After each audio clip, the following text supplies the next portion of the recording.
time I close my eyes.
I've got to make that longer because I want to hear the third verse of that song because it always cuts out. I was getting into that one. Banger, man. I need to make it longer and piss everyone off. Just make a 5-minute intro.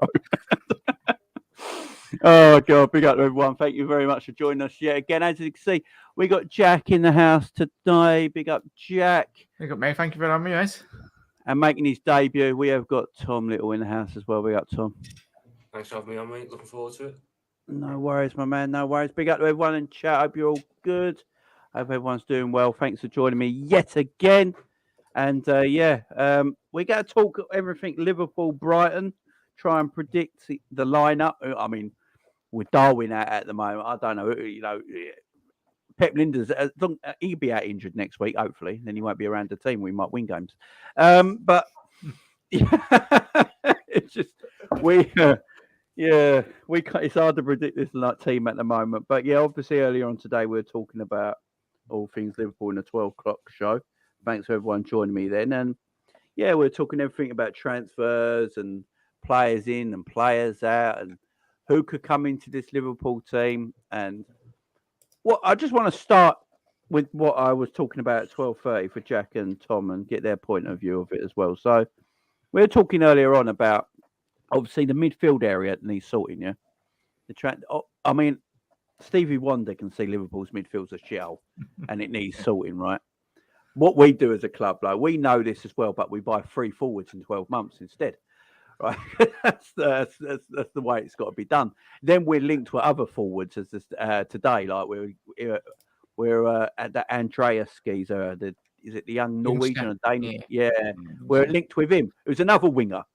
And he's chosen to go to Benfica. Apparently, we're linked with Martin Terrier as well. But he's just got an ACL injury, so we're no longer going for him. But we're linked with him, who's another attacker. So we're linked with all these players, but not the midfield.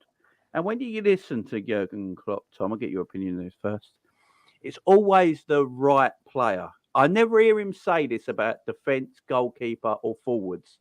Right, but midfield, it always is the right player. Now, when you got a James Milner there and a Henderson there, that Klopp personally made sure he had contract extensions with. Who does Klopp see as the right player to take over them two in this Liverpool team? Because we have seen very good players, especially midfielders, go around Europe in the last 12 to 18 months for what I would say FSG prices, you know, that 20 to 50 million mark. What is Klopp looking for in this midfield? Is it just Jude Bellingham and no one else exists? Or you think so with the way he goes on about it? You think Jude Bellingham is the Messiah himself, the answer to any and all problems that Liverpool will ever have in the tenure of his contract. But in reality, what is gone on this season, what we're playing like, I think a midfielder helps, but it doesn't solve all the issues. If you're looking in the price range that we're looking at now, which is a bit of a stupid price range considering the size of club we are, but we'll humour FSG one more time and we'll operate within that price range. Thuram from Nice, he's 30 million euros, about what, 25 million pounds. I'm sure you can spread that out over a 2-3 year period, considering that you've agreed to have an optional buy clause of 34 million in Arthur's contract. I'm sure you can fork out 25 for Krepin Thuram right now. Just sort out some of our problems in midfield, because Fabinho is Fabinho. I've not been the biggest fan of him this season, but he's always going to play because we haven't really got anyone else there. And Thiago, when he's fit, plays. It's just that right centre mid spot that we can't find anyone for. And for the profile that I think Klopp wants, he's probably the best bet in the price range that we're looking at. But I also think we should be looking at bigger price ranges than that, because you're not going to fix this midfield with just £30 million signings. This midfield needs a complete overhaul. And you can only do a complete overhaul if you go get some big guns in. And you don't get big guns for £30 million across 2 years. Yeah, Ryan, that might be a stretch, man. With my, I'm bigger than Ox, so I can knock them out. But even though I'm not in Ox shape, and Ox is not in shape, so that tells you everything. But no, you're right, Tom.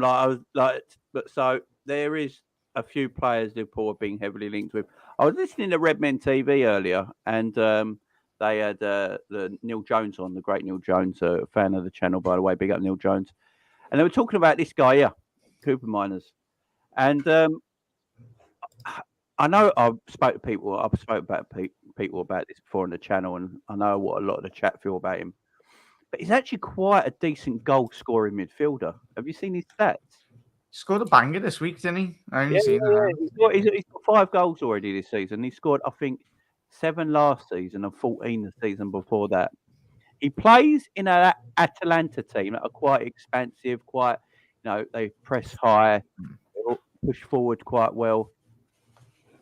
Someone like him, guys, be suitable for this Liverpool team? Because I agree with Tom, we have got to start, getting the proper players in, but with the way FSG are, we know how we run, yeah? So I look at someone like Cooper Miners, I'm thinking, at 30 to 40 million mark, he's decent, he's 24. He plays a lot of football as well. You go and look at it, I think he's already played over 240-something games. He's only 24. It's thinking it though, Jay, we don't want to be too desperate, do we, in the market, though, in all honesty? Because he's a decent player. Yeah, we're starved of adequate real quality, in all honesty, in terms of the athleticism in the squad. Well, that's the thing. We don't want to be. Yeah, I've not seen a lot of them, mate. But as I said, depending on if he's the right player, but it's another Dutch player, and this goes into what a lot of people have been saying on social media in terms of the influence Linders does have. Obviously, both Dutch. Obviously, bringing Gakpo in as well, Virgil van Dijk, the connections with that he does have in the Dutch side anyway, being the captain. So Virgil van Dijk. So it'll be interesting, mate. If they decide to go for him, then we'll trust in the recruitment. But I'm just hoping it's not another bloody navigator where you spend all that money, comes in, gets injured, breaks down within about 2 months, and then he's at the club for 5 years.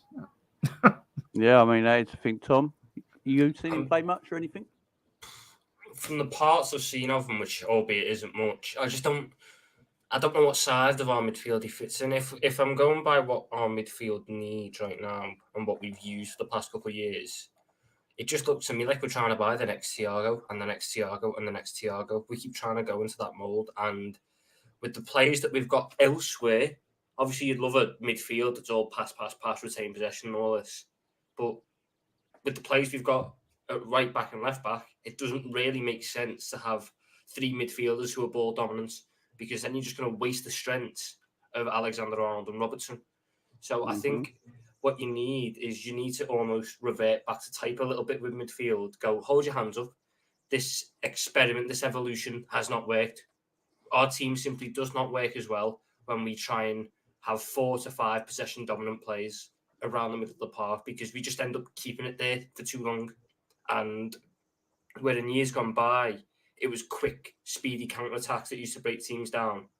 We're now trying to do it a different way and we're not getting as much success. So I'd almost put a stop to that for the time being until we're at a much stronger position. And just go look for someone who is happy being the legs in midfield, who can free up Trent, who can make sure that there's ample cover on that side. So I'm not having to watch whoever's at right centre-back try and cover right back, right centre-back, DM when Fabinho's caught out of position. You don't need to go back to type to try the evolution again, because trying to fix what's broken in this part, I don't think it's going to work in the time that we've got left with Klopp. Yeah, PMP, that's your thing, ain't it, Tom? I always hear you say about pace PMP. and power. Pace PMP, and we love it. power. Pace and power. So basically, we need the Incredible Hulk. You know, that's what you're saying. I mean, I agree. I don't know. This is where I'm stuck with Liverpool at the moment and the stuff we're talking. I don't know how we're playing and what way Klopp actually wants to play. Because if you look at last season, I know a lot of us moaned about the kind of football we played last season, a bit boring. You know, it was that slow progression, like pass, weren't it, going up the pitch?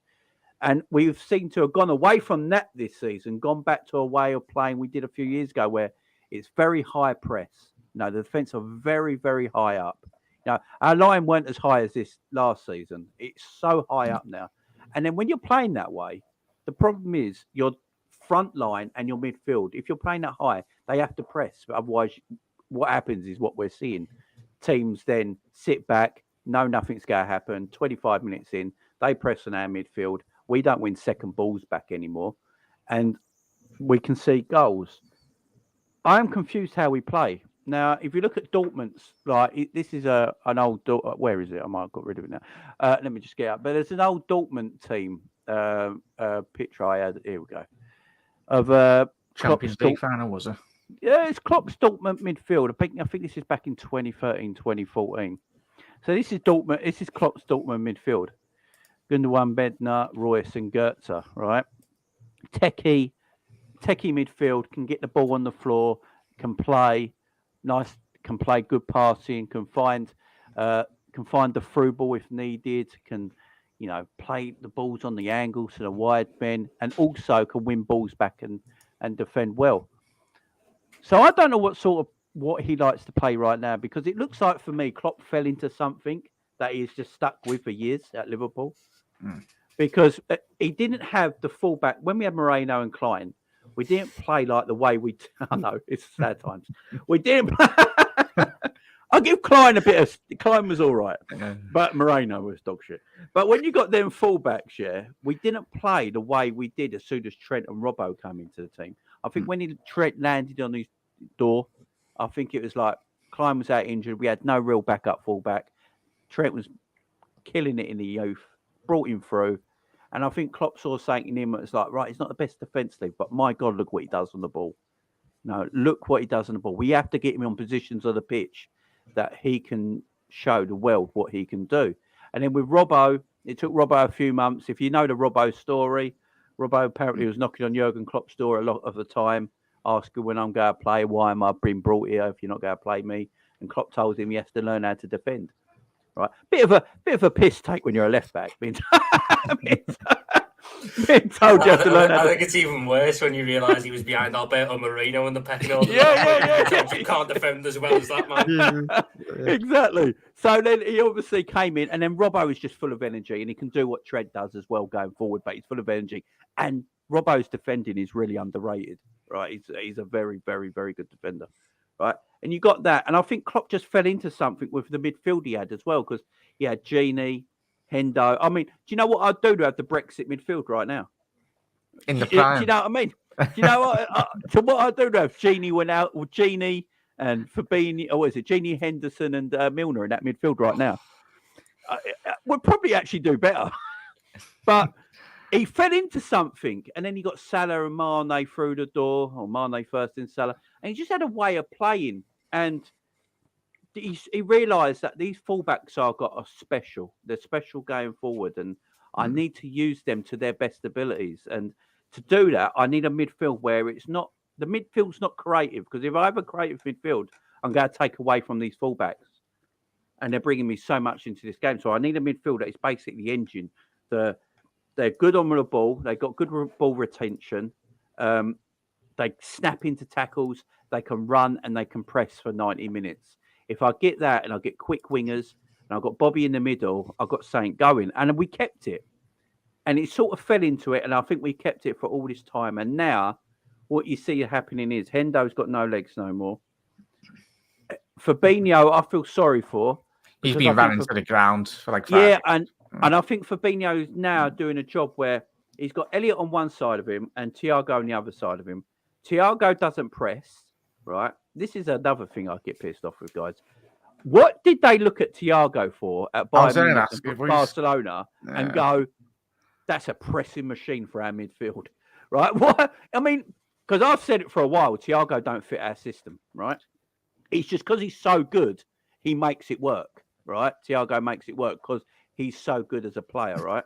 But in reality, don't fit what we want to do. So Thiago don't press. You got Harvey Elliott, who's not really a central midfielder, has no idea how to press. Yeah. Has no idea of press because he doesn't know where he should be defensively on the pitch.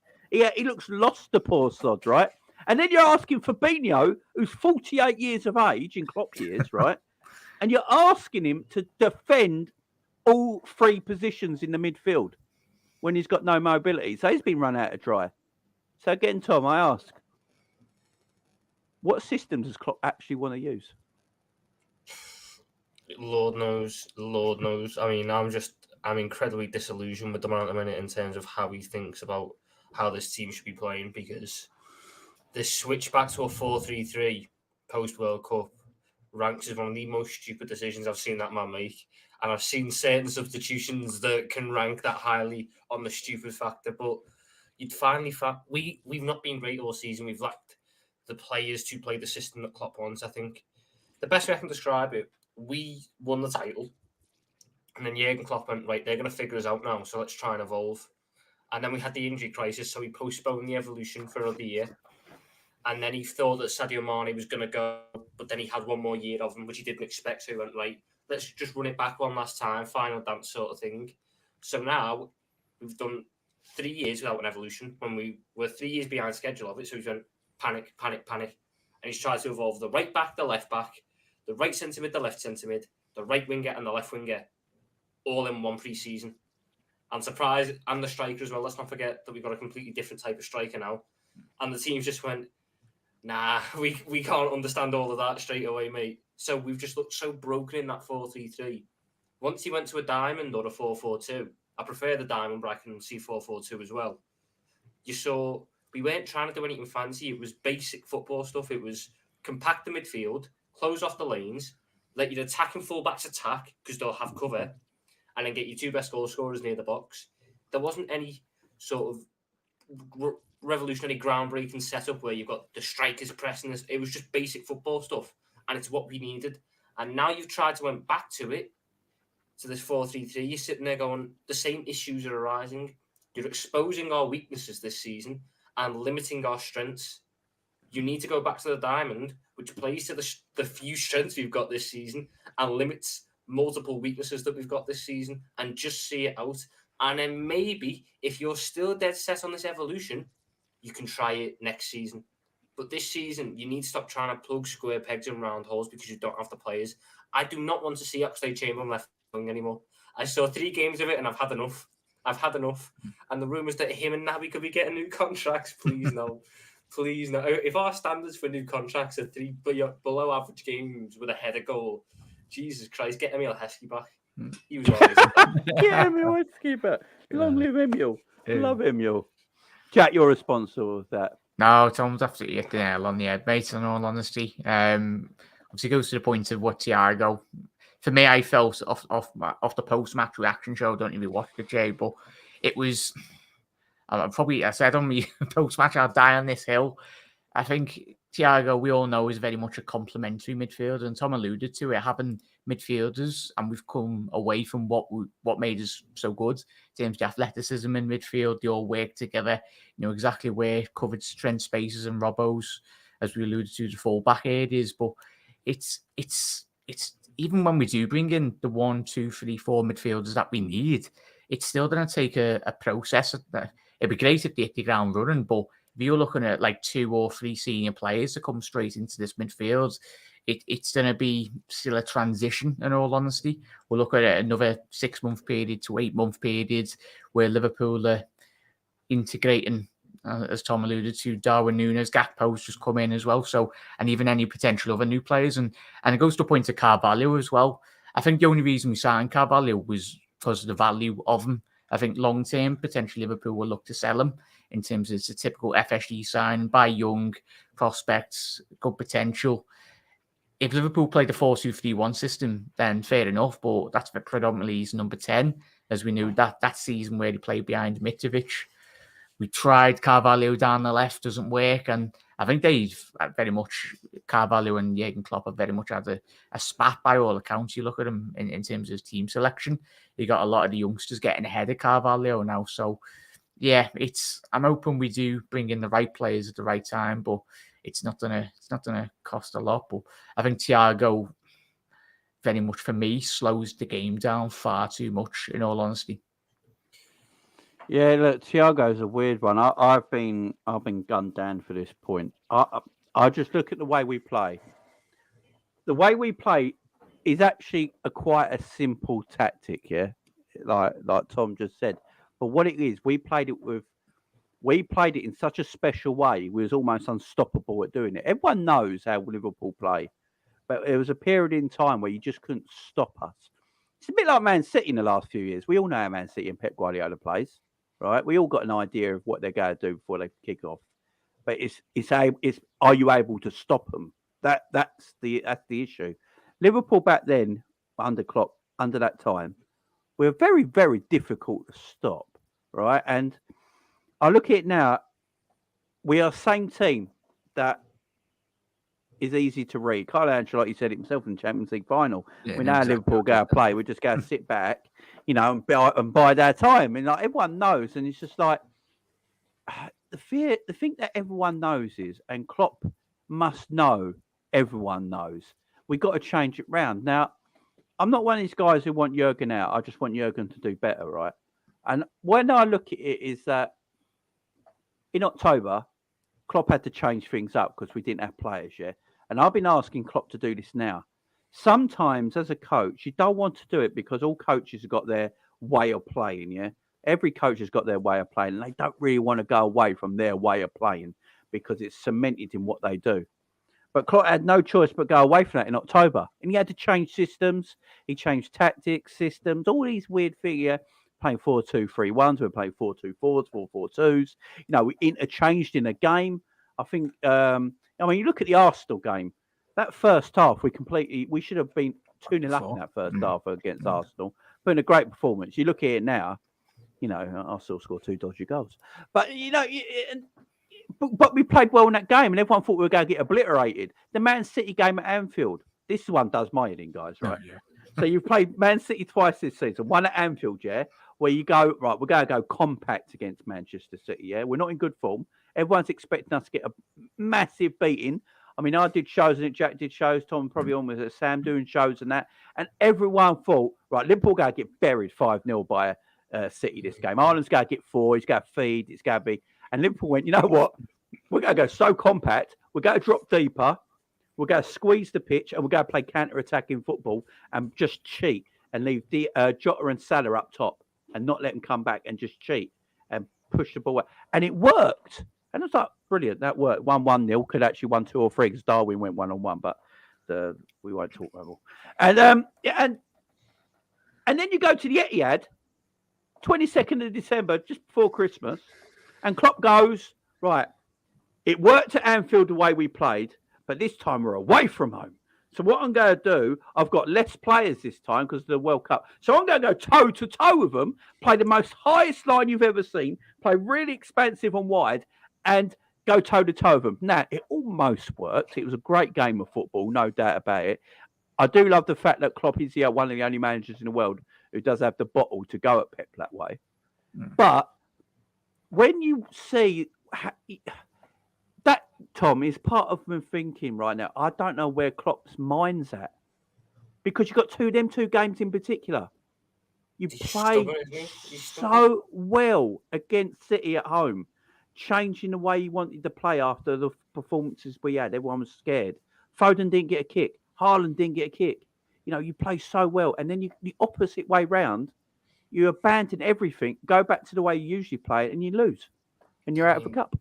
It's just trying to understand some of his decisions this season has been one of the toughest things I've had to do, just trying to wrap my head around certain things. I mean, even when I just go, because I will die on the diamond hill, I think we just need to ride that out till the end of the season. When you look at our results in that system, we played 5 games in it. We won 4 and we lost 1. And the one we lost was the first game in it, which was against Leeds, which we could have won on a different day if Joe Gomez didn't decide to assist Rodrigo. But we'll let that one go. But after that, we beat the most informed team in the world, Napoli, Ajax, Tottenham, and Southampton. That was our best run of form all season. That. Yep. We come back, and yes, we beat Aston Villa. And everyone was like, oh, here we go, they've turned the corner. The problems were still there. The problems that we had in the 4-3-3 beforehand were there now. We conceded 4 big chances to an Unai Emery team. If they had anyone but Ollie Watkins and Leon Bailey in their front 2, we may well have not won that game, but they were finding every way to miss. And that's the issue. This 4-3-3 does not give enough protection. So we sit there and say, oh, the defence has been poor.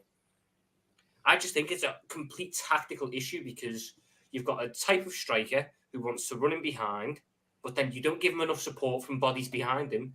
So all that happens is he gets the ball dead far up the pitch, can't hold on to it because there's about 3 players on him, loses out.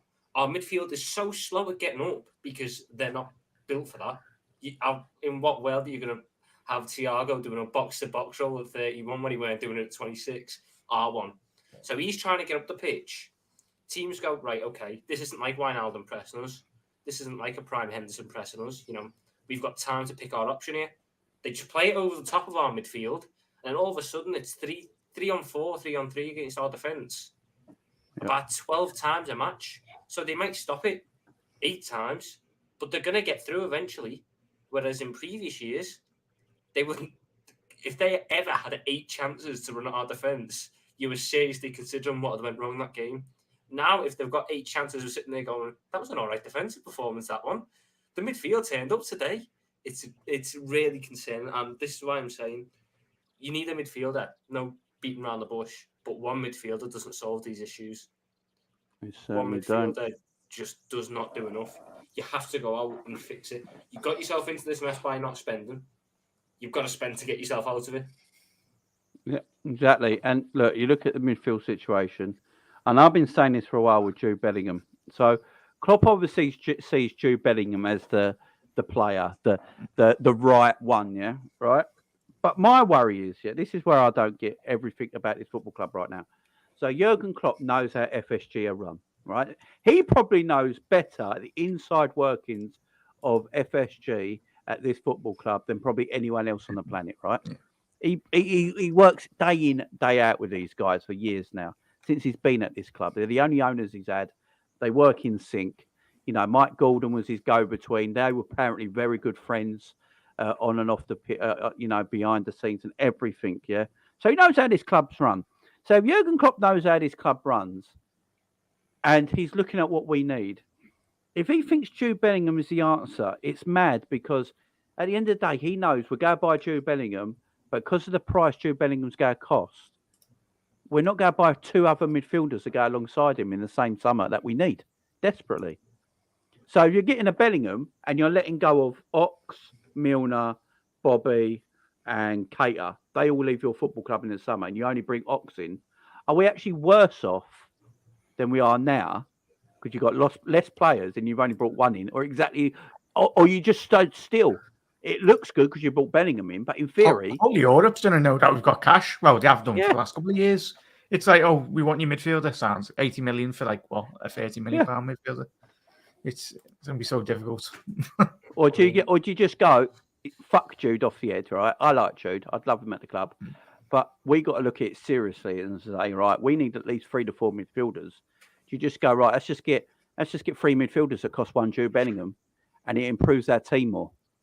Now, if Klopp wants to play a certain way of football, right? If Klopp wants to play this high line again, if he wants to go back, he wants to put it back to 19, yeah? He wants to go high line, engine midfield, pace up front. Because I feel that is how he wants to play. Because look at the players he's buying in the forward line, right? They're all pacey, powerful attackers, yeah? With good movement, athleticism and pace, yeah? If he wants them up front, he's got Trent and Robbo at fullback still in there. Robbo's only 28, was Trent 24. They're great ages, yeah. So they're fine. You just got Canate in, right? So I'm looking at it now, thinking, no, Klopp wants to go back to that high press, high line, right? So if you want that, get 3 engine runners in your midfield that Klopp says he needs for the price of one Jude Bellingham. If it makes the club better, and that's what Klopp wants to do it. This is where the owners have got to go, right? I think if Klopp wants these players now, the owners should just get them to him, right? And if it still doesn't work, then the owners have only got one choice left to make, right? And that's say, sorry, Klopp, we let you buy your players. We gave it to you. If it's still not worked, then the owners got one. So the owners don't really lose, really. So I just feel like get the players Klopp wants or take over the transfer system, take it over and get players and tell Klopp these are the players you have to play with, because I don't know who's charged of this football club anymore. A few years ago, I knew everyone's role in this football club. Klopp was the manager. Pep Linders was the coach. You didn't hear from him much a few years back. No, you don't shut up, right? He's the coach. Mike Gordon was the go-between between Klopp and FSG. Tom Werner's the chairman. John W. Owner is the owner. Michael Edwards was the sporting director in charge of everything. Is it Ian Dennis, the computer analyst? He was doing all the data. So everyone had their role, and I know everyone worked in sync beautifully. Now it looks like Klopp runs transfers and contracts.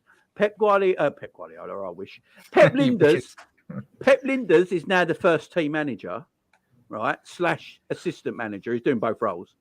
Klopp is the financial expert, and FSG just own the club. Is that what it looks like to you? I mean, when you're looking at a sport and that, the big one for me is Julian Ward. The man had spent years being tutored under Michael Edwards for his dream role, and within 6 months he's gone, I can't be bothered. That just to me speaks of the issues. The only reason he would do that is if he doesn't feel he's valued in his role, and he probably isn't, because he's probably sat there and they went, Pep wants this fella, Klopp wants this fella, so we're going to go for it. Our success, some of our best buys under Klopp's tenure have been ones where Michael Edwards went, you're not having Julian Brandt, you can have Sadio Mane. Or, you're not having Mario Götze, you can have Mohamed Salah instead. And to me, this is complete blind optimism, because I know deep down it won't happen. But when you look at the purchases and when you're looking at who might be getting new contracts and stuff, I could see a potential formation shift to a 4-2-3-1 in the future, because you've just simply bought that many players who can play in the front positions that you can't reasonably rotate them all and keep all of them happy unless you move to a system which has 4 attackers. Because you've got Salah, you've got Firmino, you've got Jota, you've got Nunez, you've got Diaz, you've got Gakpo. That's 6. But about 5 of them that's 6. Take Firmino and Salah out. That's 4 players who want to play primarily on the left. So you're going to have to make some people make sacrifices and play them where they don't want to play, but they're also going to want to play. So if you go for a 4-2-3-1, you have to worry about buying less midfielders, which they'd love to hear, because it means you spend less money, because you don't need as many at that point. You get to fit all your attackers in, and teams won't expect it. I think teams know what to expect from Liverpool now. We've done it for 7 years under Jurgen Klopp. 7 years is a long time now in football. 7 years of the same thing. When it works, it works. But when it's not working, it's very easy to stop us. So I think having this as maybe not the first choice formation, maybe you will want to stick with a 4-3-3, but having this as an option, having this as a useful option, I think has to be looked into. But I agree with what you said. The transfer and control of transfers have to be taken out of Klopp's hands, because he's the manager. He's the. Yeah. I'll even run it to an American way. He's the first team coach. He's not the sporting director. He's not the chief scout. He's the coach. He should be in a situation where he does get to say yes or no on transfers, i.e., if there's a player who he really doesn't like for whatever reason, he can pull the plug on it. But I don't see him as the type of man to do that. This is the man who, on his first day at the club, made all the staff members come in, say their names, and said, all these lot are going to be the most important people in this club. So I feel like if we do get an actual sporting director, and he's not going to usurp them with his choices and his decisions, so go and get someone who's qualified for the job in, because I'm going to say it horribly now as my last thing. Jurgen Klopp's talent ID simply is not as good as these sporting directors whose career it is to identify these talents. Jurgen Klopp has a clear idea of what he wants, but he won't find the best ones in the way that our, brilliant scouting department we've had for 7 years, which I don't know what it does now. Don't know who we're scouting, don't know what we're doing, but it's there somewhere. And then a sporting director who's spent years working into this position, they'll be better off at that job than Klopp will. Yeah, so because it's their job looking at data, right? We heard at the beginning of the season that Klopp wants to go away from the data side of transfers and go with what old-fashioned scouting, don't he? By the way, the data stuff we brought in. Do you know everyone's copying that now, don't you? Because of course. were. But Man United have started copying that. That's what they're doing now. That's why they got rid of everyone above them and got in all these people. And that's what Ten Hag wants to do. Ten Hag wants people that he knows as a sporting director will get the players that will match his ambitions and what he wants to do. That's why you see Man United playing a little bit better lately. Because what he's doing, he's got a system that he's fitting players into that fit into that system. If they don't play, if they don't fit that system, not going to play. He's the first manager, really, to tell a certain defender, you're not welcome. You know, because you don't fit into my system. No other one's done it, Man United. I hate it because they're going so well. I mean, they're at what? They're like a point behind Man City. How's that work? It's just, it's mad. And I'm looking at Klopp thinking, what have you done? What has happened to you, Jurgen? I personally think this ain't Jurgen Klopp. I think this is Tom Klopp, his younger brother. Too many yes men. Too many yes men around him. There is a lot of yes men, but I'm convinced since Jurgen had his glasses taken away, that Jurgen was shot somewhere and taken out, and they have just replaced him with this lookalike of Jurgen. You know what I mean? Because it makes sense. We've evolved our transfer strategy. We evolved it so well that we've now had to devolve it. And the worst one, we've got that scout back from Chelsea, haven't we? And everyone's like, "Oh yeah, look at the Liverpool we've got." And you read into it, he's left Chelsea because he doesn't fit the Days style of recruitment. He was an old-fashioned talent eye test man, and you're sitting there going, "We had no success with that. Our first transfer window was Charlie Adam because he had a good season at Blackpool." Christ, yeah. Are we going to do that again? Are we going to be doing that? Are we going to go sign Joe Linton in centre mid because he's had a good couple of seasons in centre mid for Newcastle? And then when we actually need him to play right centre mid, he sits there with a touch of a tree, and you're looking at it going, "Oh, he looked good in Newcastle, though."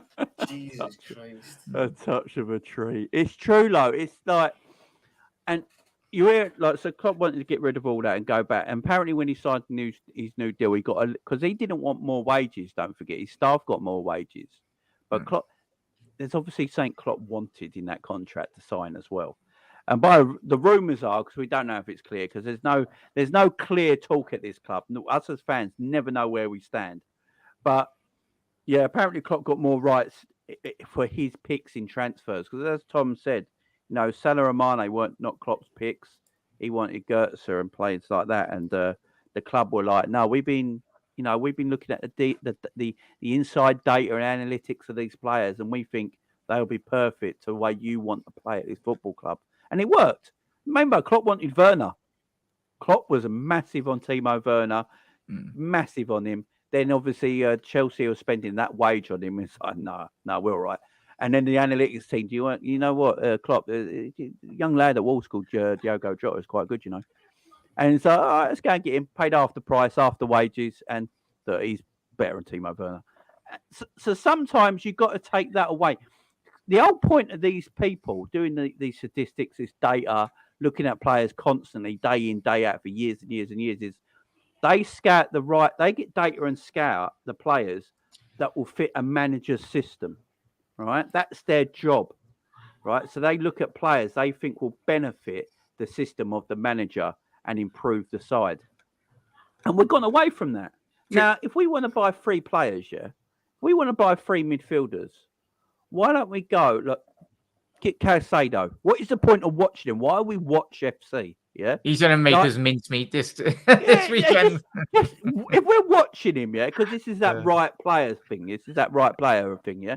If Caicedo's being watched, that means to me he's the right player. Otherwise, why are you watching him? Why are you scouting him? So if Caicedo's there for 60 to 70 million, just pay it. Sometimes you've got to overpay for players. Yeah.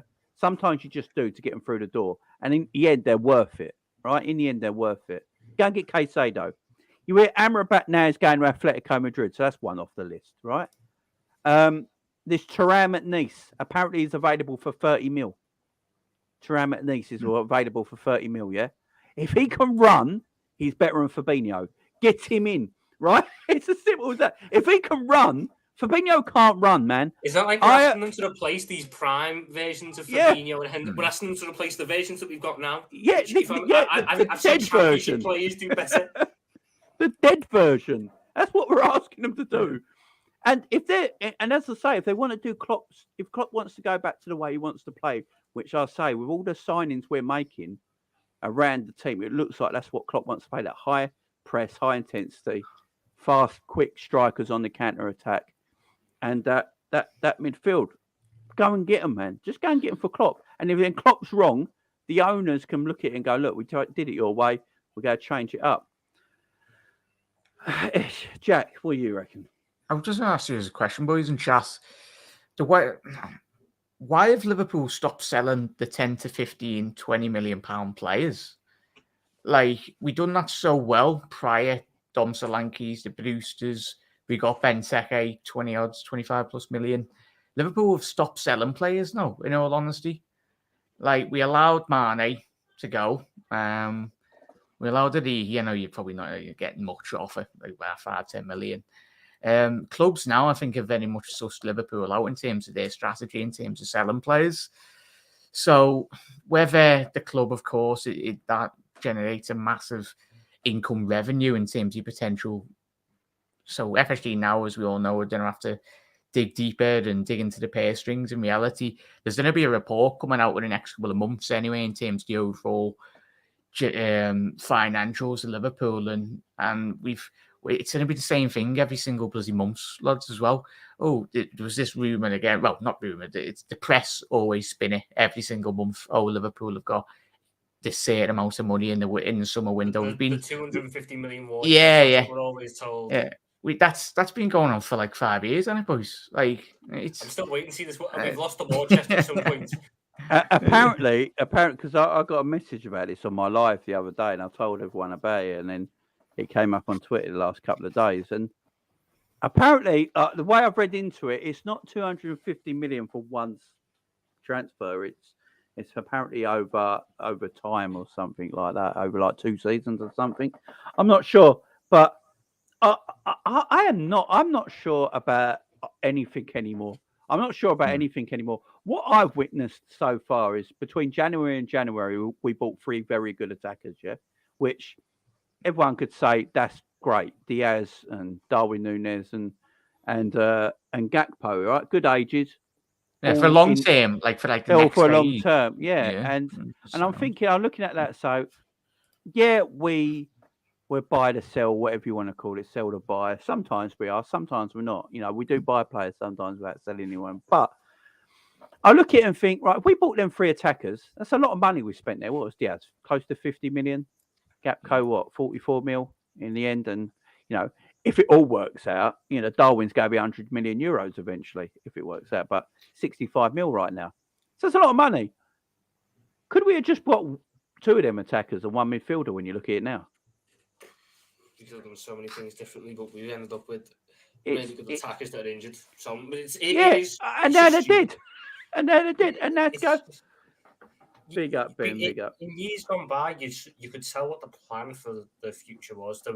And yes, you know what? I'll give them credit. I can see the succession plan for the attack because you've bought that many. I can now see where you're going to go in 3-4 years' time. And I can see the succession planning at centre-back only. But at centre-back only. If for some reason they believe Joe Gomez still has a bit about him at centre back, which I don't, but the club might do. But there's other positions where you just look at it going, what are we going to do in 3 years? Because you're clearly thinking about the next 3 years in advance once these contracts are up. What you're going to do then? Because midfield-wise, the midfielders we will have in 3 years' time is Elliott. That'll be the only midfielder we have right now who's contracted to the club in 2026. Harvey Elliott. So you're going to have to pay all this money. Left back's another one. It's fine for now. But let's not act like Kostas Tsimikas is 22. Kostas Tsimikas is 26, 27. Come 3 years' time, he'll be 30. Robbo will be 31. You need to start thinking about bringing in another left back to start giving them a chance to learn the system and grow with the team. There's just, in the past, we were so good at it. You'd see us buy a player and you go, why have you bought him? Like with Robertson, why have you bought him? And then 6 months down the line, you see exactly why you bought them.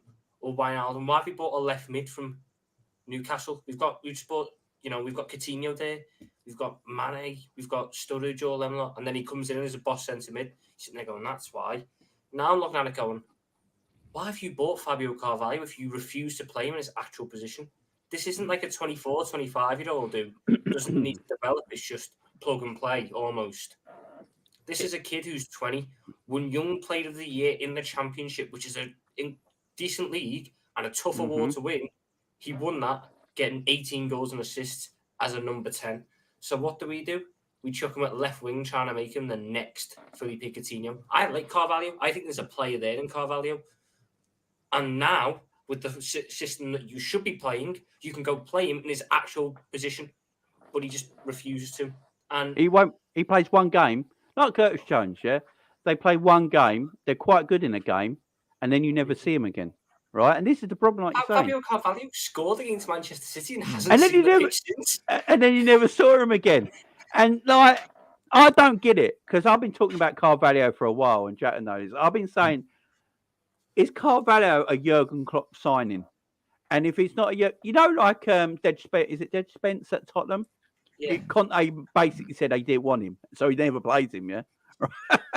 Even when it looks like Tottenham should play him, he's like, no, I don't want him, so I ain't playing him. Right. And it's like, did Klopp really want him? Because I know a lot of people say it's a money ball thing. We got him because he's young. We can make something of him in the future. Right. But is it really all that? Because we tried to buy him in that summer transfer window, weren't it? And we were late to the party. Right. We got there too late. We couldn't complete the deal in time. I think, the Premier League never allowed us that hour overtime for some reason. I don't know why. Not to get the deal done. Right. So we went to Fulham. Look, don't talk to anyone else.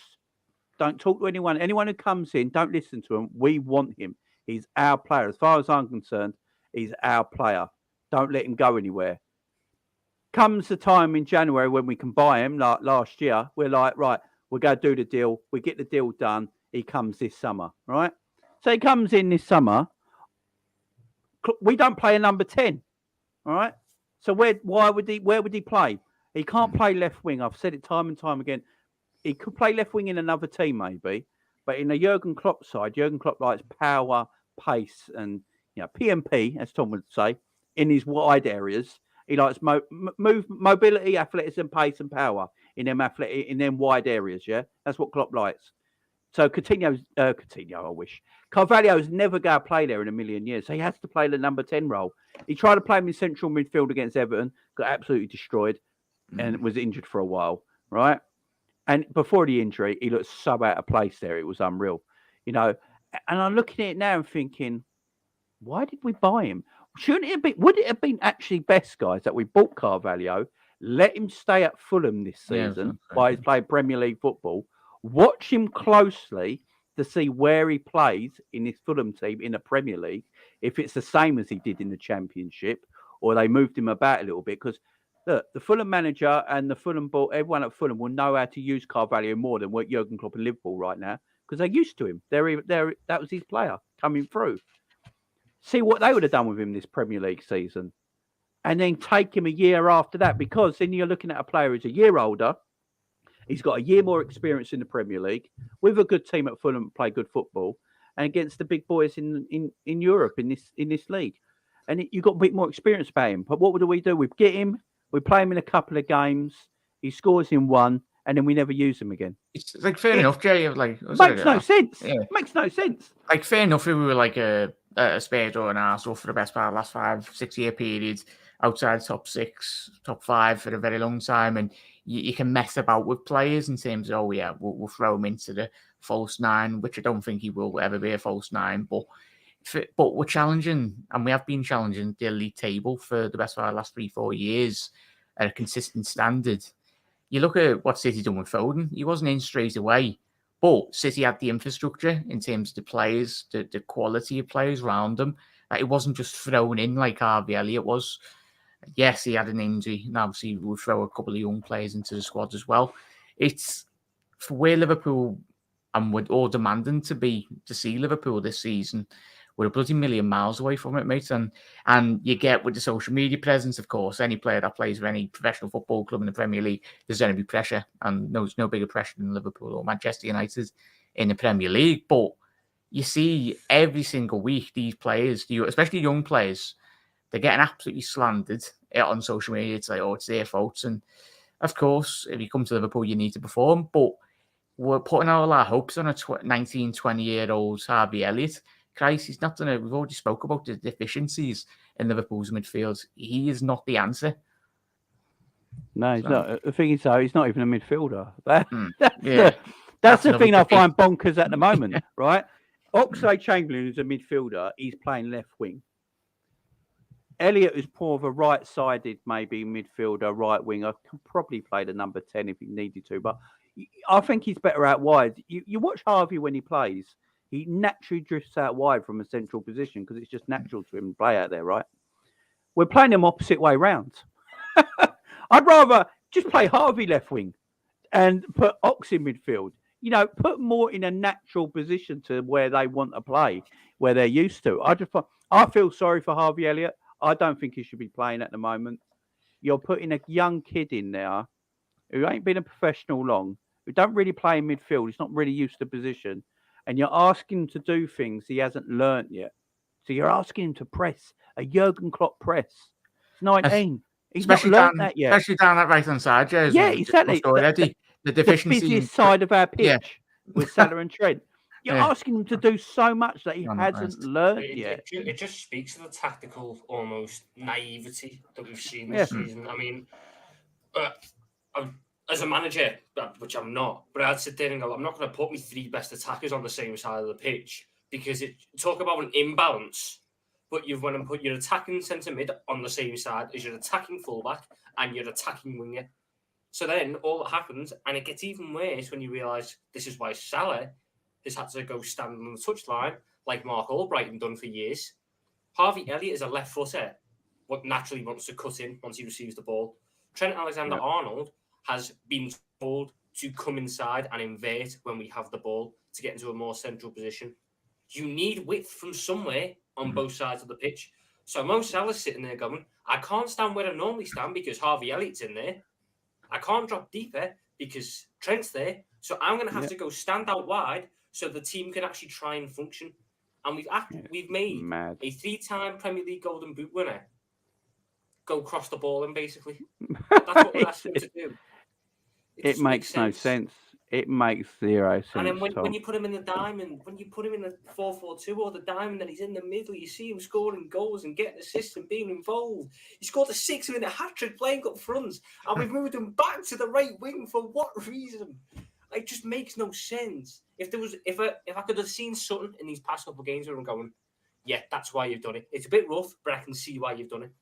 There's nothing. There are no positive signs from the last couple of games as to why you switched back to 4-3-3. The only thing that you get out of it is watching Thiago nearly break his leg trying to tackle, which terrifies me because he doesn't have proper tackling technique. You just see him lean in, knee-on-knee contact. I'm just expecting him to come out of it with a broken ACL at some point because of just how aggressive into a tackle he is. That's all we get out of playing 4-3-3 at the minute. Some nice Thiago tackles for the comp. There's no pattern to play. There's no control over games. There's nothing. But we played it for 7 years, so it must still work. No. Sometimes you've got to evolve with the times. And if everyone's playing 4-3-3 at the minute, So if we're the first to move past 4-3-3, find the solution to beating it, and then play that for a couple of years while everyone plays catch up, we will enjoy success. But we won't do that because Jurgen Klopp will live and die on 4-3-3. But hey ho. The 4-3-3s, man. Let me just get a big up Jamie Lee, his comment here. As a non-football guy, it's crazy to see how people have switched on Klopp. There's literally alive now, money man or miracle worker. Oh, that's Jerry. Big up Jerry. That's the Jerry James show right now. Now, look, what I will say, Jamie, everyone has a different opinion on football. Like, everyone will have different opinions. Some people will be like, Klopp's come to the end of his tenure. We want to move on from Klopp right now. Some people will be like, I'm still a Klopp-in guy. I'm not.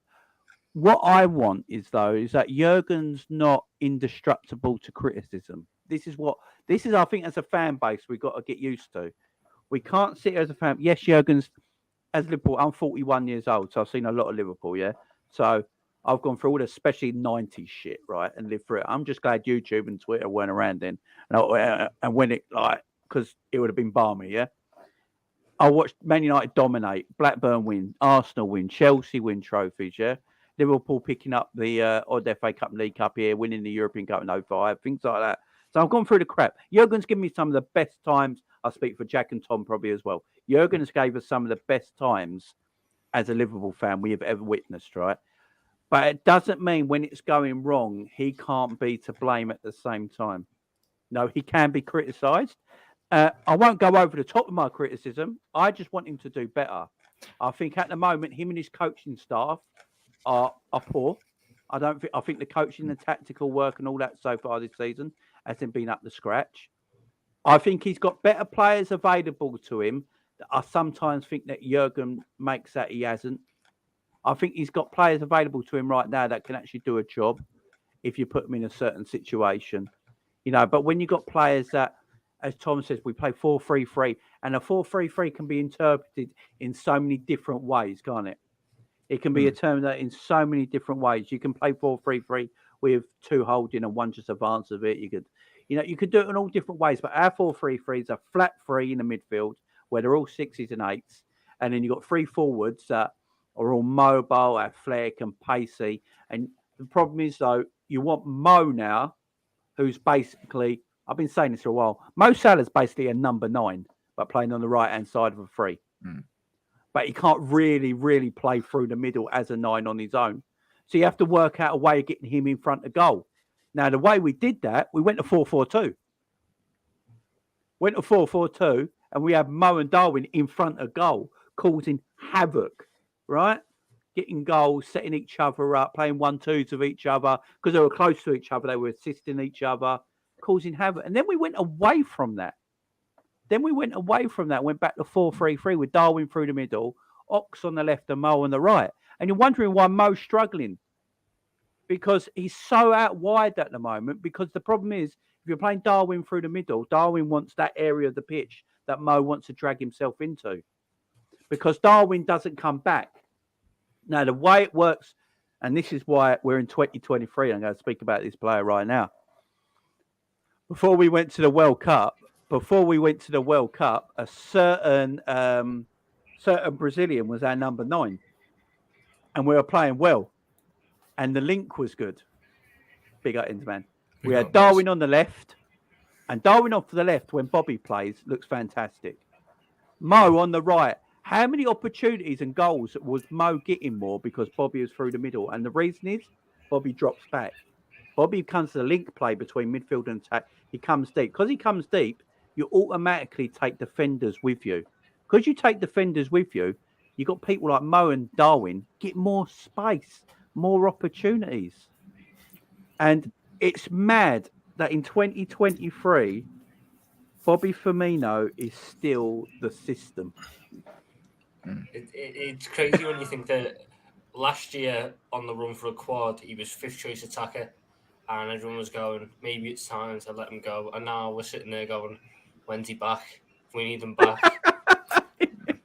It's mad. It's just mad that I love Bobby as well. I think Bobby's been good this season in patches.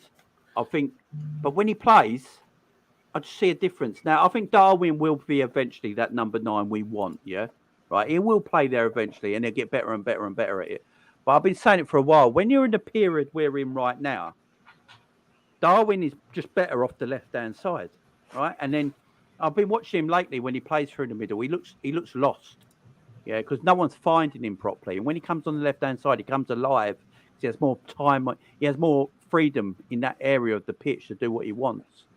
In the middle, he's just getting lost at the moment. And it's not his fault. It's the team behind him, all right? So you've got to adapt.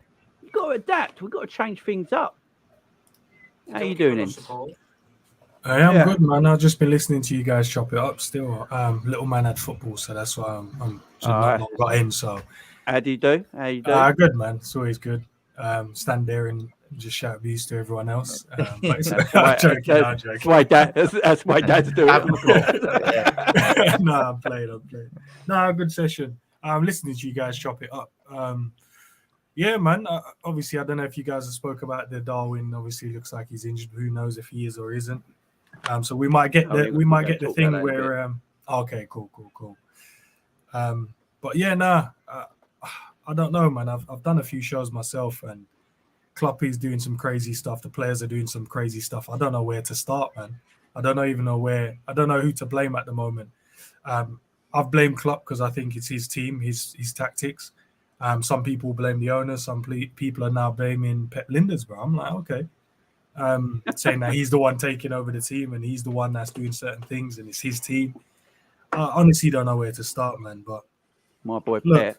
If it doesn't get fixed soon, man. If it doesn't get fixed soon, I don't know where we go from here because look, the fan base has to understand we've only really been challenging for the last 5 years. I don't know if we've now got to a point where we're thinking that we're better than what we are. So we're thinking we should be challenging every year. The players are aging. We all know that. We all can see that. Yep. We need to get some fresh blood in the team. I think we've left it for way too long. Sorry about that. We left it way too long to kind of revamp the team. The striking positions, I think, we're sorted. It's just the midfield area and maybe the defense. I heard you touch on it a bit, Tom. You said that we need to sort out the was it the left back side? Mm-hmm. Yeah. The futures left back wise.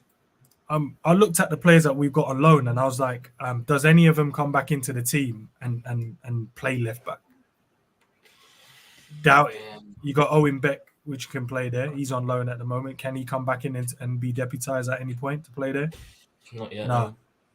So I don't know, man. I honestly don't know. I don't know what you guys think. I think the only fellow on loan who can play, like who can do a bit like as a backup next year is probably Conor Bradley. But like, some of the people we've got on loan are just.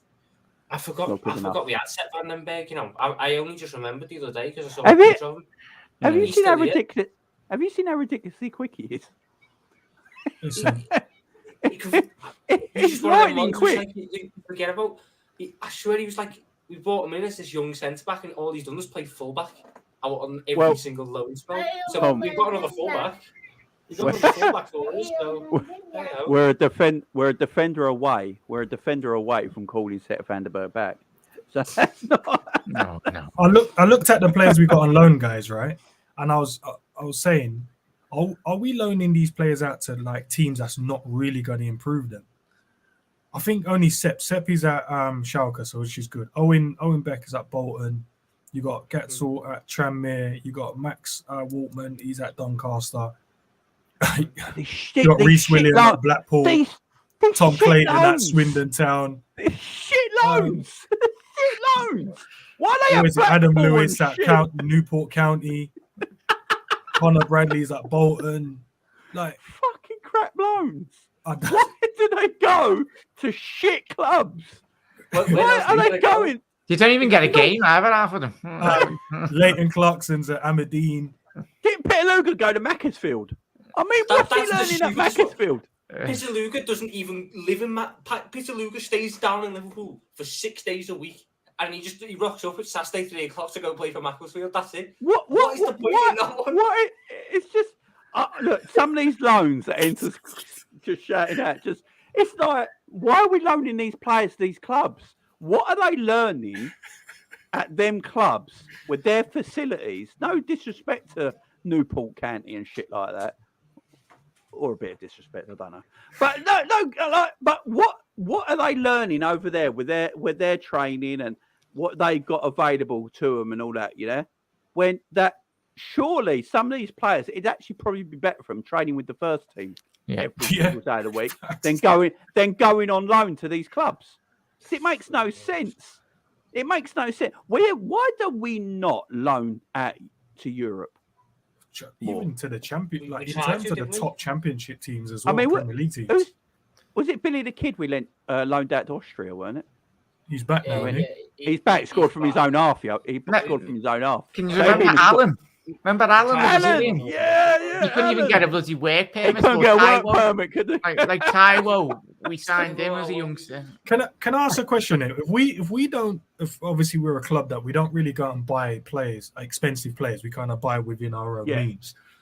So shouldn't we really focus on the youth players coming through? And if these are the loans that we're loaning them to, so we're not buying quality players, and then we can't rely on the academy players. So where do we stand in? Where are we going then? We're in purgatory. We're in purgatory. It's what we are. We're like our loan. Look, we do have some good academy kids. I'm not going to sit here until we don't have some good academy kids, right? All the good academy kids we have stay at this club. They don't go on loan. I think that tells you everything. I think they just use loans to try and build up a profile to sell them on. Yeah. I saw it. It's what all academies are, Tom. Jay Kane got Newport minutes. He can go play for someone. Someone want to pay £2 million for him. He played at Newport. That is all it is. He's done a year in Scotland now, hasn't he? He's in Scotland now. You can get $5 million for Leighton Clarkson. It'll go Hearts for $5 million or something like that. That is what it is now. It's a baby farm.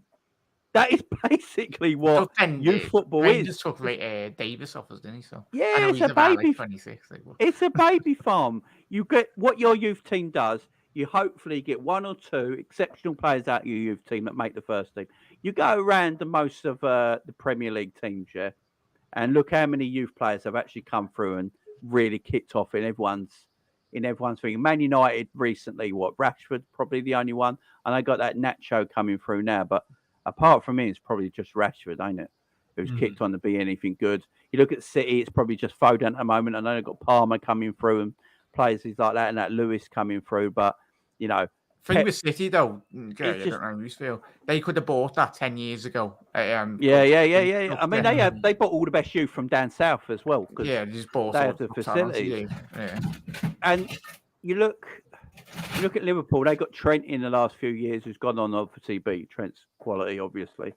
And then you look at Liverpool, what else have we got in the youth? And you're looking at our best youth players, really all learnt at other youth clubs. So, bought Fulham's two best youth players. And just we bought Fulham's two best. We've got Doak from Celtic, you know, and they're like. Bobby Clark from Newcastle, isn't he? We had to get Newcastle for Bobby Clark. And we bought Machetic as well, though, like a couple of months ago. Yeah, and they're going to be out there, and Stefan Iniesta, as I like to call him. They're our best. They're our best youth players. Yeah, I don't see them going anywhere. Right, Doak for me might as well stay in the squad for the rest of the season. Now, I don't want to see him playing under 23 football. What's the point? He's better than all them. Same with Stefan. Just stay in the squad now. What's the point of playing? Just train with the first team squad. Learn off the first team squad because. You're going to train with better players, you know, training with Salah every day. Can you imagine if Ben Doak, and you come in training every day and you're training with Mo Salah every single day. It's going to be better than training with, what's the young German geezer who looks like Fabinho? Frauendorf. Yeah, who would you rather train? He's in the first team now, isn't he? He's in the first team. It was his birthday today, so we got... I know it's his birthday. I want to see his birth certificate.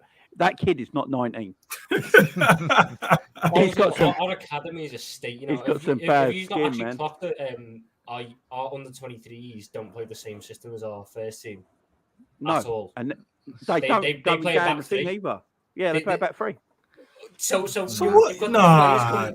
Yeah. And 23 play back three. Just don't know what position they're going to play because if we don't have a wing back. Go on Liverpool TV, or have you got Liverpool Go or anything like that? And they show all the under 23 games, don't they? They play back three. I tell you, the last one I watched, it looked like they played a back four, but it clearly shows I weren't paying attention. That's crazy, bro. Well, how are we playing a back three and then Klopp, listen to me. I've been calling this back three for ages. Well, listen, and the fact is, Jurgen hates a back three. Hates it. He's gone on record and says he doesn't like playing with a back three.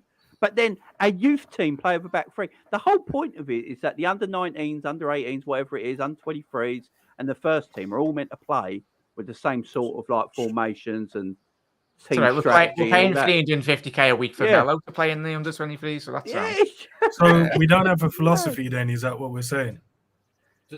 There's no evolution. We have players. We have two philosophies. The systems.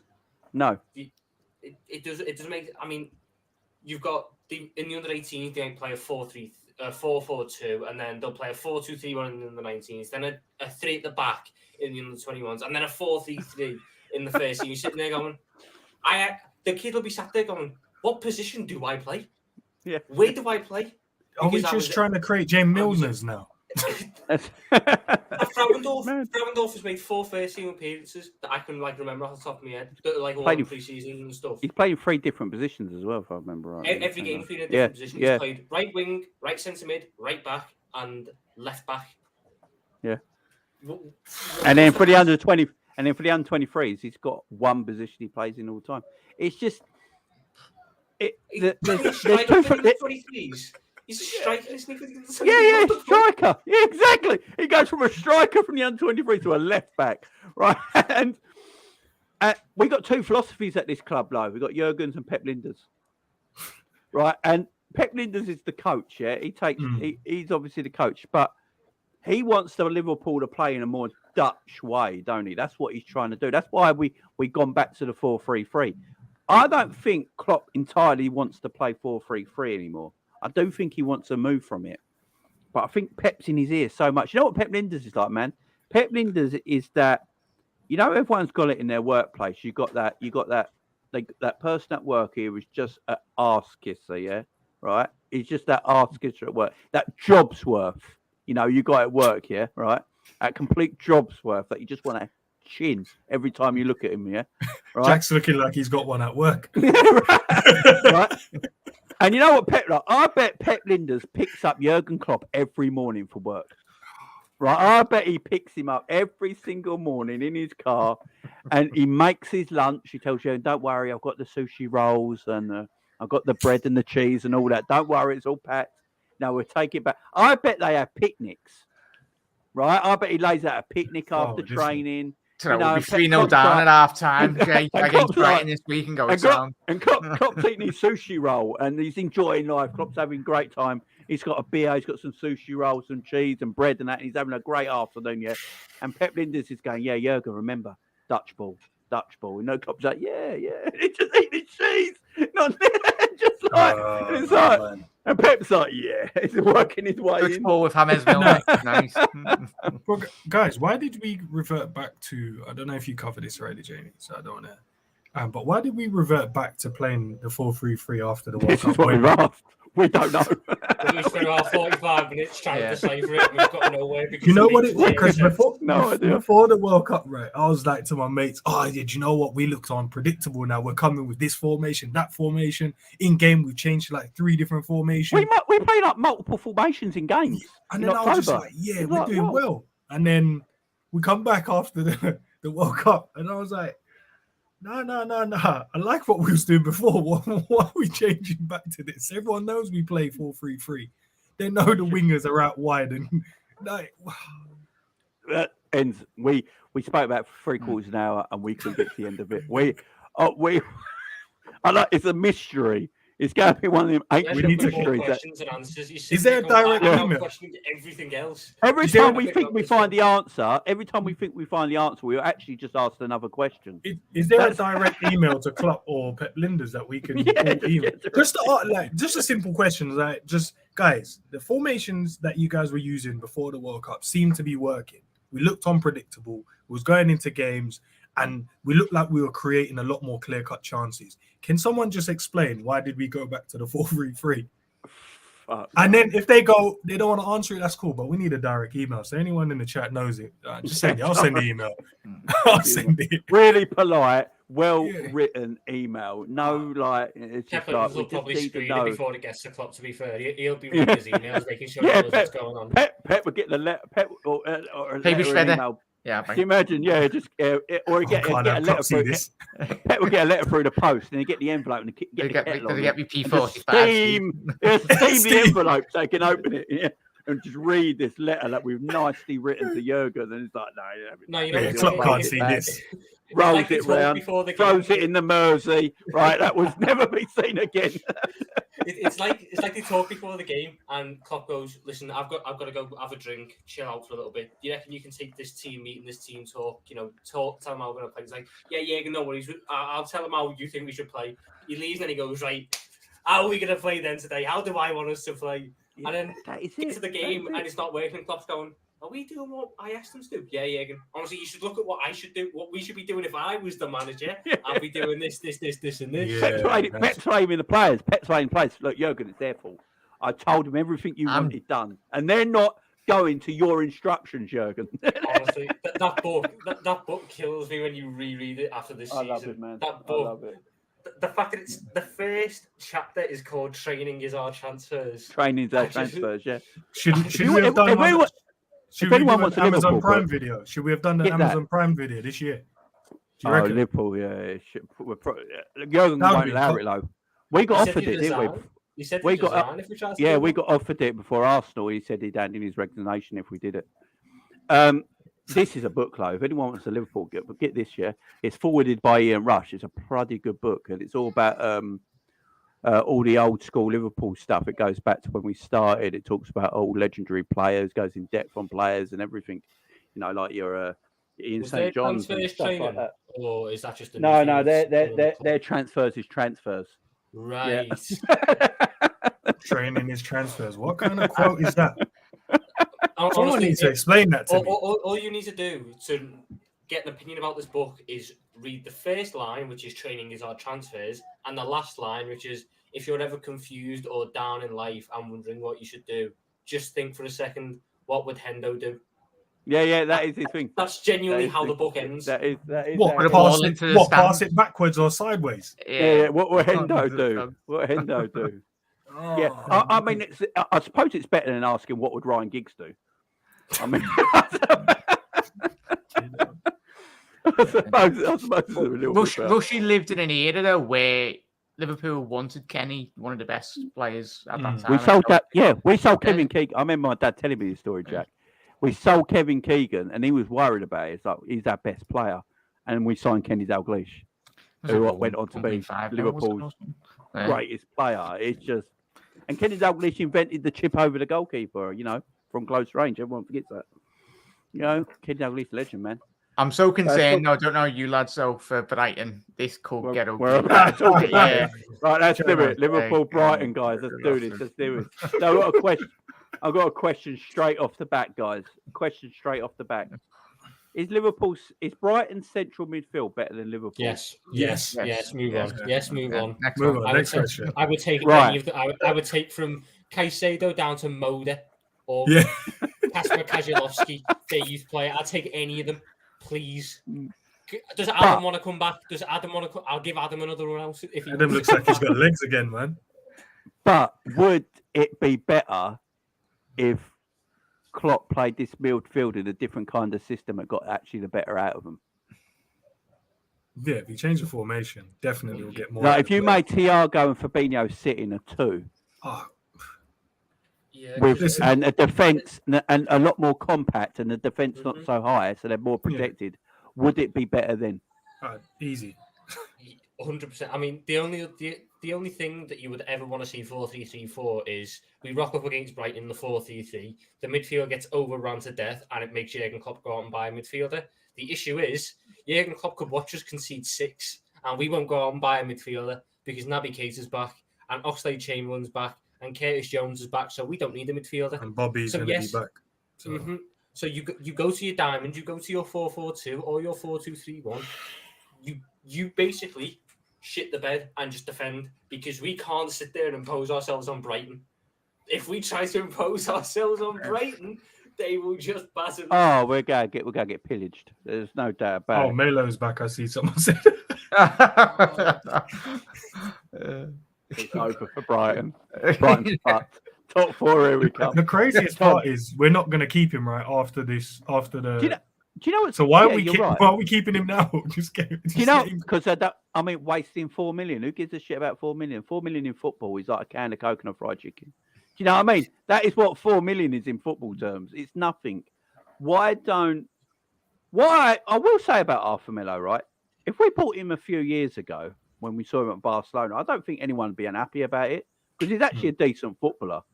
He's actually a really decent footballer. It's just that we bought him on the knowledge that he just came back from an injury. I mean, it's madness. It's absolutely madness. We sat there with an injury crisis going, we need a midfielder who can come in now and just help steer the ship. And we bought an injured midfielder. We bought in a player who hadn't played since April. He gets 14 minutes versus Napoli and Klopp sits there and goes, he's about a month away from being able to play a football match. So why did we buy him? The solution to your problem is now a problem itself because he's not able to play. Right, Tom. Tell me why you love this Brighton team. Well, because it's just enjoyable to watch. They actually, you can understand their identity. Then I'm not basically. I'm not a fan of. If you were to give me attacking football and defensive football, I'm taking the defensive football. But I can see what Brighton are doing. I can see their attacking style. I can see the confidence that they've got. I can see the plan of the growth of the team, the transfers that they've made, seeing them come through. And then you compare it to us, it's just like, I wish we were a bit like Brighton. I wish we'd just done some things like them. Because I'm thinking about this now. I mean, Matoma and Gross and... I'm scared. Is Danny Welbeck will probably cause us problems. Danny Welbeck hasn't scored this year, so if you're looking for a bet to place on this game, go for Danny Welbeck's first goal of the season against us. Don't say it. It'll happen though. We'll have a Moises Caicedo screamer to rub in the fact that we won't buy him. You'll have Alexis McAllister. Adam Lallana will probably chip in with a goal just to show that yes, I was a midfielder that he's had. I'm not here anymore, but I can still do a job. And then Danny Welbeck will rub salt in the wounds. Which is. Why now? And then if we get past Wolves, we've got to play them again. Yeah. Oh no. Yeah, so they'll spank us again. Okay. I think what was their last league game? It was Everton, wasn't it? They smashed 4-1. They could have been more than that as well. It could have been one with Mitoma, Ferguson, March, and Gross getting the goals for Brighton in that game. And you know, Brighton play good. They play that 4-2-3-1 system, don't they? March, Matoma on the wide areas, Ferguson up top, Caicedo and Gross in that midfield. You know, Dunk and Colwill at the back are decent. Got what's the left winger's name? I can't remember. He played for Ecuador, didn't he? Espinho. Yeah. As well. He's the Ecuadorian that they've got. They've just got all the good Ecuadorians. They've got some good players, man. Veltman's a decent player. You know, he might be 30 now, but he's a decent player. The Jeremy Sarmiento, is it? Or whatever his name is, the other Ecuadorian. PTSD to that Trossard game a couple of months ago at Anfield. Yeah. They don't even play him now. Listen, they have offered him to us, and we said no. So now he's going to come. What, you didn't want me? Okay. Okay. I like to be fair, look, I like Trossard, but I do understand why we didn't go for Trossard. He's a quality player, Jamie, man. I don't know where he gets in or what we got. He's like 29, isn't he? Yeah. Sometimes it's about the now and not the future. Sometimes we just need good players. It is quality players. We now. do need play now. Centre mid? Can he play that centre mid or right centre mid? If he can, I'm all for it. He can play football, man, and he's quality. So why not have him in there? Has he got legs? Got legs. Yeah, he can run. We just need people with legs, man. We're disabled FC up here. You know what I'm saying? It's getting bad, man. It's getting bad. We are so got no mobility. It's unreal. But look, guys, we're going to pick our team. We're going to pick what we want to play against Brighton. Right, so Darwin Nunez apparently is out.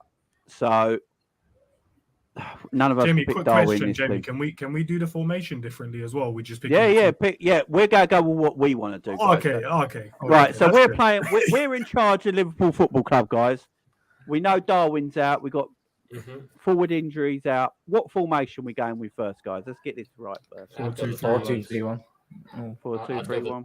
personally. I wouldn't have wingers. I'd go narrow. Hey, guy voted there, Tom. 4-2. I just, to be honest, I'm just petrified about who's going on the left. No, don't worry. We'll get there. Right. I mean, we can play it out wider or we can play narrow. So what would you rather? Well, we're playing Brighton. We need to play as close as Compact. possible. So yeah. Can we play a bit more compact fine. like that? Yeah. Yeah, that's fine. Right. So let's go goalkeeper first. Is there any other? There's no other one. Yeah. There's only one. Not Adrian, no. Oh no! If you want to play, I don't know. You know. Just beat everyone on Twitter. It's only Brighton. It's only Brighton. Why not? Can you imagine that on Twitter? Oh, Adrian starting. Right. I think Trent. I feel for Trent because cancel the watch long immediately. Don't know about you guys, but since the World Cup, Trent's been excellent for us. Yeah. Oh yeah, best player, best outfielder. Yeah. Facts. And his defending, man. His defending is much. His one-on-one defending has always been really good. Yes. I think there's a stat about all the English right backs. He's number one when it comes on one-on-one defending. And this was before the agenda. Yeah, and where it gets lost with Trent sometimes is, Trent switches off defensively sometimes because I think Trent's always thinking about that ball forward. He wants to get the team moving, which, that's the way he plays, yeah? I know legendary fullbacks that are like that, like Roberto Carlos and Cafu. Cafu spoke about this himself. He spoke in the World Cup that, when him and Roberto Carlos came into the side, people weren't sure on them because defensively they weren't switched on all the time. But what they gave you going forward, you just had to put them in your side, right? And then as they played more and more and more, they grew into the position and they started to learn parts of that position and then they nail it down. One of the greatest fullbacks ever. It's the agendas. We've had it for the last 4 years. So Wan-Bissaka when Man United bought him, he's on the level of Trent. Now Reece James, Reece James is a phenomenal footballer as well. Yeah, Reece James is a great footballer, so I'll give him that. Not in a back four though, guys. Yeah. No, in the back four is shit. Yeah. He's been cooked a couple of times, or last year, wasn't he? Do you notice though, everyone compares everyone else's fullback to Trent. We don't compare anyone else to anyone else. No. Yeah. Everyone compares everyone to Trent. And it's like, well, obviously you guys, rivals, love Trent because if you're not, you would actually say, he's better than everyone. You wouldn't even compare him to Trent, but you do. So that tells you everything you need to know. Right. No Virgil for a while. So who's playing centre-back, guys? Tom first. Tom, give me one centre-back first. Give me one centre-back. It's Canate, massive. But I'll say I wouldn't mind a bit of Nat Phillips. He's fun. He'll give me some. Are we playing Canate in the Virgil position? Do you think it suits him on the left, or do you reckon he's better on the right? To be. I think you have to because it's about who it limits less. If you're going to play Joe Massip, you still want his mazy runs, so you chuck him on the right. Oh, I put Virgil in just by instinct. just by natural instinct. Do that in your sleep, lad. Yeah, just like Virgil's in. Is any chance Gomez gets a game? No. Nat Phillips is ahead of him in my pecking order at the minute. I do not like Joe Gomez. When I saw that man inside the first 10 minutes of the first game back, shaking out of a defensive header and letting Haaland get the run on him despite being 5 yards behind him, I was like, no, I don't know, Joe. I don't know how much longer I can deal with this. Tom, you're homegrown. That's probably the only reason you'll stay. We've got Joe's number one fan in the chat. Hey, listen, someone has to back the players, man. Someone has to back them. Do you know what I mean? Joe's number one. They need all the support they can get right now. Look, the only reason I say Joe Gomez is because if we're going to play a high line, right, would it be better going with two pacey defenders in Gomez and Canate? That is the only reason. Because I've got to say, Matip ain't looked great lately. He's looked better than Joe Gomez has this season. If it's the Gomez that played against Haaland at Anfield in the Prem, sounds. Because I think with Joe, he needs about 5-6 runs in the team, like games. He needs to be playing consistently. Joe Gomez needs to be putting the pressure straight away in a game. He needs to be defending straight away because if he doesn't have to defend for the first 10 minutes, he's then lax throughout the game. And then he gets caught out like he done against West Ham. and then Forest, and then Leeds. It was actually 3 games in a row, weren't it, where he made a different header, which led to a big chance every time. Did anyone see Billy the Kid's 2 goals the other day? Oh, scored 2. Did he Yeah, score I 2? don't even want to talk about it get him up just in front. case they're saying we're going to have to put him in the team. He scored in his own half, didn't he? And then he scored another one later in the game. Oh, get him Man up front. man was on a hat trick. I can see. Oh Jesus, he's been brought back for a reason, ain't he? Let's face it, he's been brought back for a reason. Robbo on the left. Yeah. No other.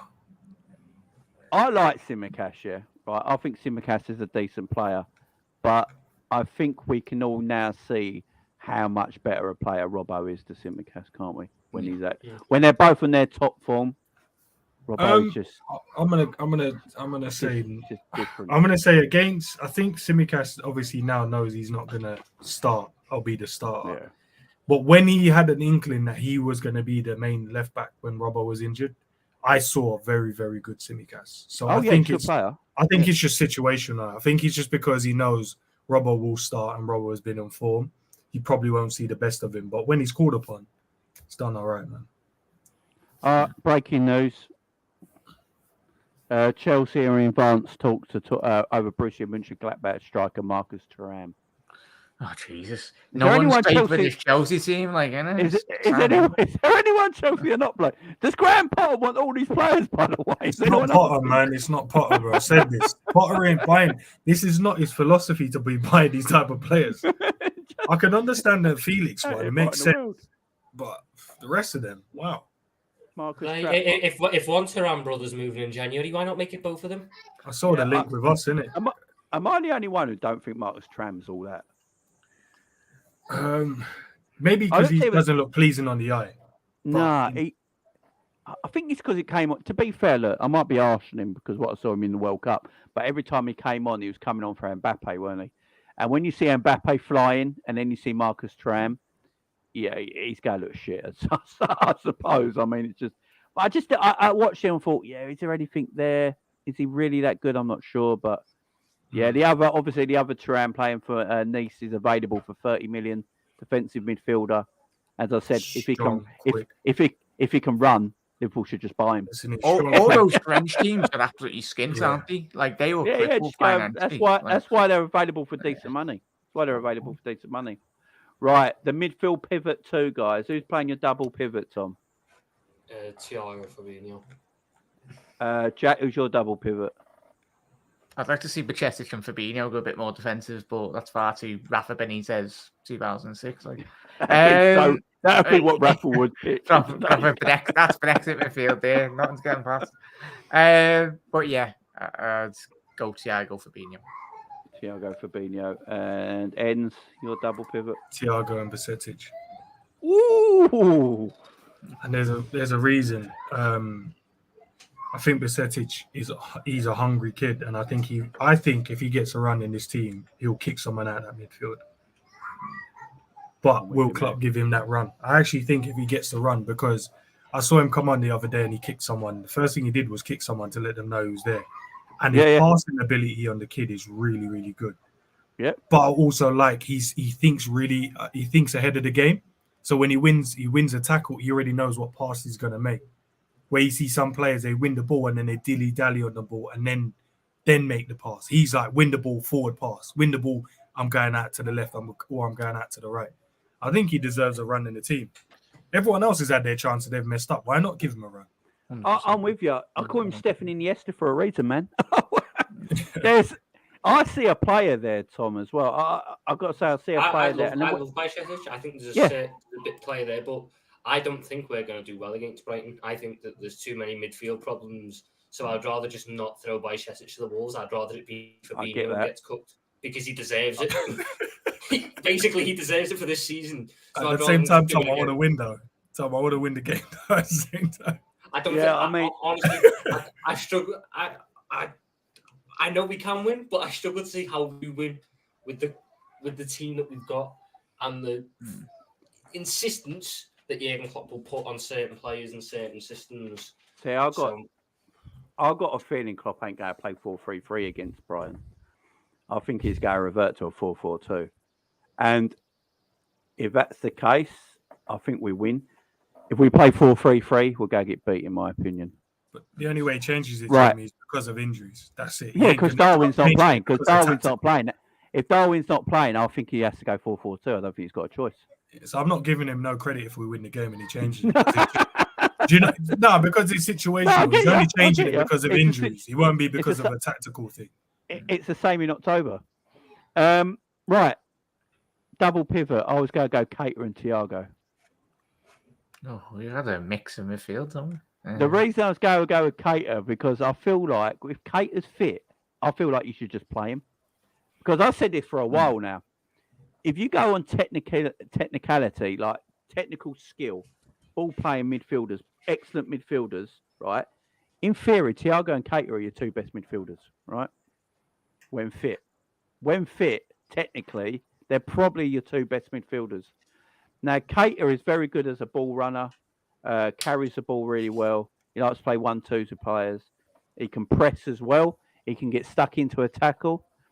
He presses off the ball, something we don't have in a lot of players. When he's come on in the last few games as well, he's been arguably a best midfielder when he's come on. Now, what do you guys think of that? Thiago and Keita in that double pivot, Tom? For the 20 minutes that the pair of them will be fit, it'll be boss. Let's do it. It's a 20-minute game. Jack, what do you reckon? Would you not drop him in a cam? Jamie? Could play him in that 10 area. That's in the Leipzig position when he was actually good. Let's put one player in we all agree with. Yeah, let's stick Thiago in. We all agree. He's going to play no matter what. You know, Thiago plays no matter what. My worry with Fabinho is when you listen to Klopp lately talk about the midfielders, he does signal out Fabinho quite a lot when he talks about them. You know, lacking intensity, lacking drive. You know, when he talks about this, he's signaling out Fabinho a heck of a lot of the time. Should we just sort of like Fab, you know, sit down? You know, we need someone else. I'm fine by Shesic. I'm going to put Stefan in. I'm going to put Stefan in. I'm going to. There he is. Let's put Iniesta in. So Iniesta and Thiago, like it used to be, right? So in that 10 area, who we put? So, Abby. I'd go Carvalho. I know he won't because apparently he must have pissed in his cornflakes or something about 3 weeks ago, and he's not seen the pitch since. But I think if you're going to play 10, you play Carvalho. Carvalho, you know. Do you know what it is? Why I wouldn't play him, Tom, is because I think against this type of team, I'm not saying he's not good enough, and he's one of my favorite players. I just think we just need a bit more presence on the pitch, just that added experience. But I want to see Carvalho play some minutes in this game as well. And if you're taking off Naby, put him in there. I don't think Keita gives you presence. I think Keita. I think what Carvalho will bring you is this would have been much better if Nunez was up front because you'd see the actual version of Carvalho I want to see. Someone who makes runs off a striker and is able to build up with a bigger striker around him. But I think if you're going to play a 10, I'd rather just start Carvalho. And then if needs be, let's say God wills that we have the lead at some point, take and bring Keita on, and then you get more control over the game. I don't think we're going to out-control Brighton in this game. So I want to put our most dangerous players on the pitch in the hopes that we can have a 30, 40-minute spell where we hate them, and then you bring on your controllers, and you just try and ride it out at that point. What you got a point. What if we do this? Because we're playing very narrow. We ain't playing these guys wide, are we? We're going to play this narrow and compact, yeah? What if we do this? Right, where's Naby? Right. Naby, lad. No, because he's counted as it, right. God, he's going to be counted as a forward, ain't he? Because the way they fucking done it. Right, I can't do it. So can you edit it once you do the formation? Can you edit it after? So change it back to a 4-3-3 and then edit it, and then move them back into the 4-2-3-1. Hang on, I was going to do this. Hang on, I was going to do this. Yeah. This is what I was going to do. Because we got no Darwin. And if we're playing compact and narrow, you can get Carvalho off the left-hand side. Or you can do it that way. I'd end up smashing my telly if I see more of Ox. You could do it that way. Yeah. I think Ox is going to play. The only thing is, I don't think been that bad. I don't think he's good on TikTok. He's good for the girls as well, anyway. So Honestly, I'd rather see Bendo. I'd rather move Salah up front, Gakpo out to the left, and then Bendo off the right. At least then I can watch a kid who actually wants to do a bit with the ball and wants to drive at players and has a little bit of confidence about them. And then Keita can come on later, and you can bring Ox on with 10 minutes to go so we can get his run around, and Tsimikas can come out there. Our bench is just a bit shit now that I think about it. There's not anyone who I want to bring on. Can we just leave them on the bench? Do we have any games coming up after this? Can you do the bench there, Jay, as well? Or? No. Oh. I mean, the lack of players we've got available. This is a problem. This is why will he even play 4-2-3-1 because of the lack of players we have available. That's why I thought you'd go with the diamond. That's why if you went the diamond, I'd see Keita or Bajcetic starting with him, and then he'd have Carvalho as a 10 and Gakpo, Salah 2 strikers, and then you've got like a sub for the attack, a sub for the midfield, and a sub for the defence. I feel like if you look at that 4-2-3-1, and we'll probably be chasing a goal. Like, who are you going to go with if we're chasing a goal? Oxlade-Chamberlain, please, come on. I don't think we've got enough players to play 4-2-3-1 right now. Looking at it, let's go diamond then. And then can you bring the 2 wide men in? So it's I'll bring them in. I'll bring them in. So then I've got I'd have Thiago and Keita starting together then. Yeah, and then Thiago here, Naby there, and then Naby lane. Not Henderson. We'll leave Henderson out of this one. Yeah. And then what? Carvalho there. Yep. Tip of the diamond, and then Gakpo and Salah. Mm-hmm. I think that's your best bet. I'd love to see that, mate. That's a better team. Yeah. That is a better team. Yeah, that is a better team, man. And if you need to make subs, you can go for an attacking midfielder sub in Ox. If you want to try and hold out, you've got Bajcetic to bring on. Ben Doak can come on if you want to switch formation and attack the wings a bit more. I think that just gives you more flexibility at the start, and then once you need to make subs. It gives us more control in the middle of the midfield as well. It gives us more control of the central area. Like, you know how Brighton are going to play. We need to keep the control away from Brighton, away from home, and gain this compact. And what you do playing this compact as well, you're able to release Robbo down here. I'll say the channel. You're able to release Trent wider instead of Trent coming. Trent don't have to come inside. He can stay out wide, make the pitch nice and wide in these areas. I don't want Trent leaving from the halfway line, not against Brighton still. It's happening. It's happening. Listen, Matoma out there will be moving crazy, bro. We can't have him moving past the halfway line. Now that is a team I think he should go with. That is a team we wish he went with, right? Are we going to do Klopp's one? No, that's our team, guys. That's our team. So you guys in the chat, you're up to debate this. That is our team. This is the Jamie Phillips Football Chat's team, right? This is the team that you play, right? None of this high line bollocks as well. I don't want to see this later on in the game. I don't want to see that as the game goes on either. What do you mean later on? That's how we line up from the first minute. I do not want to see that. No, it's worse than that. Get Naby. Matt is more Naby like right wing. Jamie, if you click on Naby and move him forward, he's normally where that's where Henderson picks up Thiago on the other side. Same thing. And I'm like, I'll scratch my head thinking, guys, in the game, right? How are you going to find a pass into your strikers with that many? Plus, you're going to have the defense in there and their midfield. Who's going to find a pass through that? Right. Exactly. So I want this team. I want these two just to defend. Yeah. No high line shit. For being, say, nice and compact. You know, halfway line for Fab, just in case he has to run too much. Just like, I don't want this geezer to move from the halfway line because he's got 3 above him. He doesn't need to. He's got people around him now. Right, and then these 2 up top, right? So that's our team for that, right? Let's do Klopp's team now. So Klopp's going 4-3-3. Right.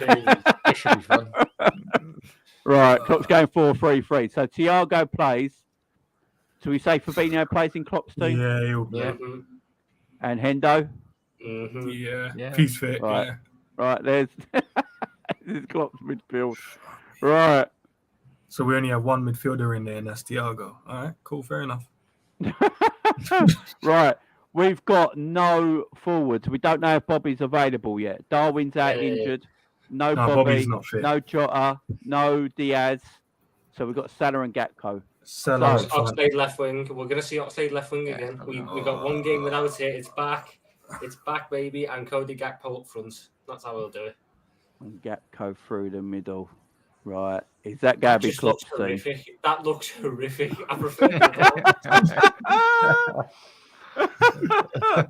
So, guys in the chat, Team A, our team, 4-4-2 diamond, or Klopp's 4-3-3, Ox on the left. No, problem is, hang on, let me sort. Hang on, I ain't done it properly yet. This is Klopp's team. Sorry, guys. So much width in the midfield. Hang on, let's get this right. There we go. Yeah. There we go. And then these come inside here because we leave gaps everywhere. Thiago here, Henderson for some reason plays around here, and then Fabinho is meant to do all this on his own. I said I was going to send them all into retirement, all three of them. Listen, am I thinking would not Klopp go with Gakpo out on the left, Salah up top, and then Harvey for Salah? Would you guys go with that? Ooh. Yeah, I just think he needs to go. Tom, just listen. Just hear me out, man. Tom, hear me out. I can hear it. I can see it. I can imagine Harvey right wing. But I just think he needs a break from the team. No, but I think put him in his natural position, bro. Wouldn't that help him at all? Okay, I'll tell you what. Oh no. I'll tell you what. That's more likely than bloody Gakpo front. I just realised. I'll tell you what. That actually might be the team. You know, that actually might be the team because I don't know if he'll play Gakpo through the middle or this early on in his Liverpool career. Don't forget, it's only be Gakpo's second Liverpool game. And then he's like playing in a different position. And Mo has played the number 9 position before. Gakpo stays on left because we have got no one else apart from Ox. And the only problem is, I can see Ox start. There was rumours that Gakpo weren't going to start this game, by the way. Oh my! No, he has to. We ain't got no players. I could not watch a front three of Salah, Elliott, and Ox. I couldn't put myself through that. I've got too much rumours to watch that.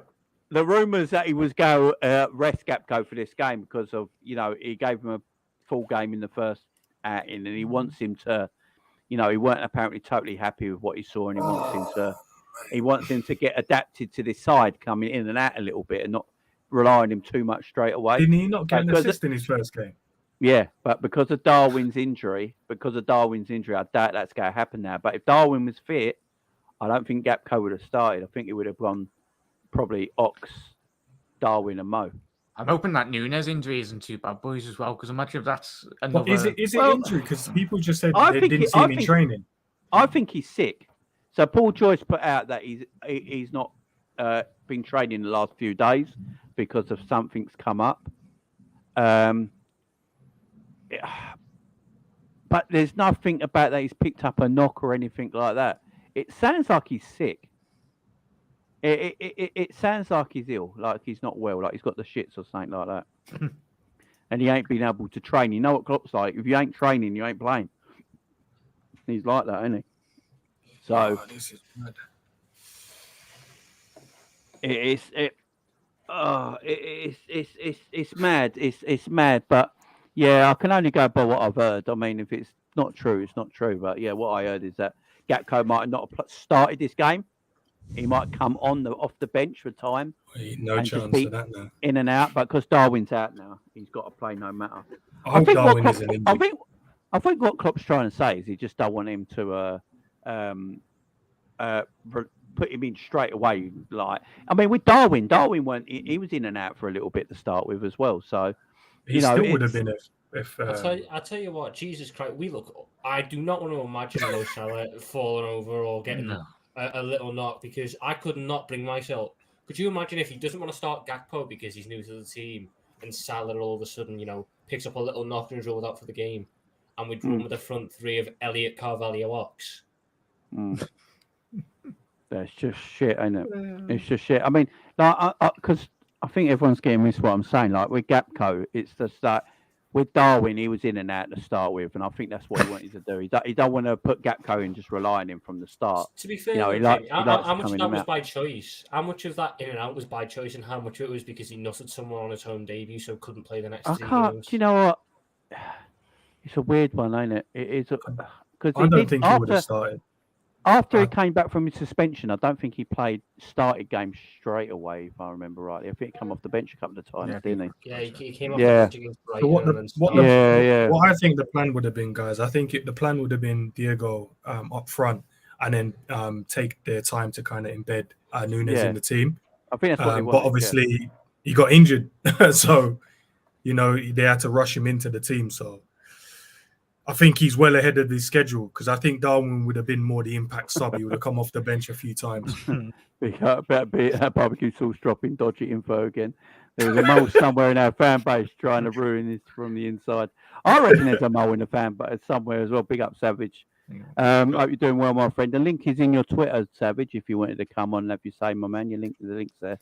I think there is something, because I've been seeing on Twitter the last few games that the team sheet comes out. Someone's got the leak of the team sheet 2 hours before kickoff. That does my head in, though. And they're correct every single time. So, Savage is right. Maybe there is. It's not exactly hard to leak our team. That could be a point. There's like a checklist. Have you got Henderson in there? Have you got Fabinho in there? Yeah. It's like them people that read your palms, ain't it? Did you have a brother called John? Yeah, the most common name in the world. Yeah, I did. Yeah. Wow, she stated on your Facebook profile when you've not got it in private. Oh, yeah, you got a cousin there. It's one of them. So, what do we prefer, guys? Team A or Team B? So, Team A was our 4-4-2 diamond. And then Team B is Klopp's team there. What are we reckoning? I just don't know if he's going to play a 3 with no Darwin. This is my thing. I just don't know if he's going to play a 3 with no Darwin. Score prediction should be fun, Jay. Yeah, can't wait for that. I don't want to see Hendo. I love Hendo. I'm not one of these Hendo haters. I actually like Hendo. I think he's got something for the team still. But I've been saying it for a while, man. He's a 60-minute man. He can come on in this game for a half hour left of the game, and he actually plays really well. But you can't keep relying on him. Game in. He plays 1 week, the next week, and you wonder why the 4th game in 10 days, why his legs are gone. It's just because you can't keep doing it. And then you've got Harvey in that position. Harvey can't play there like Hendo can. And then Fabinho, as I said, with the way we play, this happens, and that happens, and that happens, and then this happens, and then Fabinho's got to cover all that. Fabinho can't cover it. So a player comes here, takes the ball, plays a long ball over the top in all this grass, and no one can get back. No control. I think the only issue you got there, Jamie, is the right wing is too narrow. You got to remember, we have our right winger doing up Mark Albrighton at the minute, so they stand on the touchline, get chalk on their boots for 90 minutes, and then we sit there and wonder why they didn't have an impact on the game. Yeah, exactly. That's where they stand, right there. It's like they're ready to come off. You know when a player knows they're about to get subbed off, so they go stand on the touchline so they can come off quicker. Yeah, we just got right wingers do that for 90 minutes and say that's tactics. If we play well without Darwin, I'm going to laugh. Do you know what? I've seen us play well before without Mo. Because what it is sometimes you got a player on the pitch that you rely on so much, yeah. So you make that. So when he ain't there, you as a team have to work harder. If that makes sense, because you can't rely on that player because he's not there no more. Sometimes that's the reason, but it's mad, ain't it? It's mad. This is the team. Like, big up, Luke. How you doing, well, my man? 4-3-3. It's gotta be it. I don't know. I mean, Castro, Gross, McAllister, Saido. Oh my god. The problem is, I look at that midfield, guys. Right? If you're McAllister and say Saido and all that, yeah, they just go wait for that to happen, which it will, right? then they will just sit here in the gaps in between and just play balls over the top all day. Do you know what's even worse? This is a big issue when we have the numerical advantage in midfield, i.e. we've got 3 and they've got 2. It's still an issue then. Yeah. Brighton play with 4 effectively because their attacking mids drop in at times. So they can almost form a flat 4 with just central midfielders and attacking midfielders. Imagine what they will do when they have the extra passing option and no midfield tries to blow themselves up every time we go on the attack and spread themselves so far away. Poor Fabinho. It's like that scene of Game of Thrones where the fellas just stood there with the sword against an army. That's what Fabinho's going to be like every attack this game. He's going to have Standing like Jon Snow. Did you just call Fabinho Jon Snow? I think you did. I've never watched it. I just know the scene. Oh, man, yeah, Jon Snow, legend. Just don't watch the last series. It's shit. But that is true, though. Fabinho is left there, and we wonder why he's fucked. It's the thing, no. It's not like we've never played Brighton. I was in the stadium last season. Ox was literally getting single-handedly dragged every 5 minutes to the halfway line when the ball went out of play to actually say, "You stay in this position, son." And then we got absolutely. Was it Mwepu? Yeah, I think Mwepu played that day, and he got absolutely running. Well, we just saw what Mwepu did to us last week. So. He just did the same last week with Brentford. It's not a good sign. Nothing's changed, Jack. So that time you watched Brighton home with Mwepu to last week, nothing's changed. We only need to go back. Look at what happened at the 3-3. Oh my god, the 3-3 this season was just horrific. It was. We were the home team. We had to play like the away team to try and get at Brighton. We had to resort to long balls over the top and hoping for defensive mistakes against Brighton at home. Meanwhile, Leandro Trossard, bloody hell, you would have thought we are the crap team compared to them, actually. So, yeah, we were. Leandro Trossard had us on ropes. And the 2 all year before that. Yeah. Every single time they came to Anfield, regardless of the manager, he played well. Yeah. We were 2-0 up in that game. We almost lost 3-2.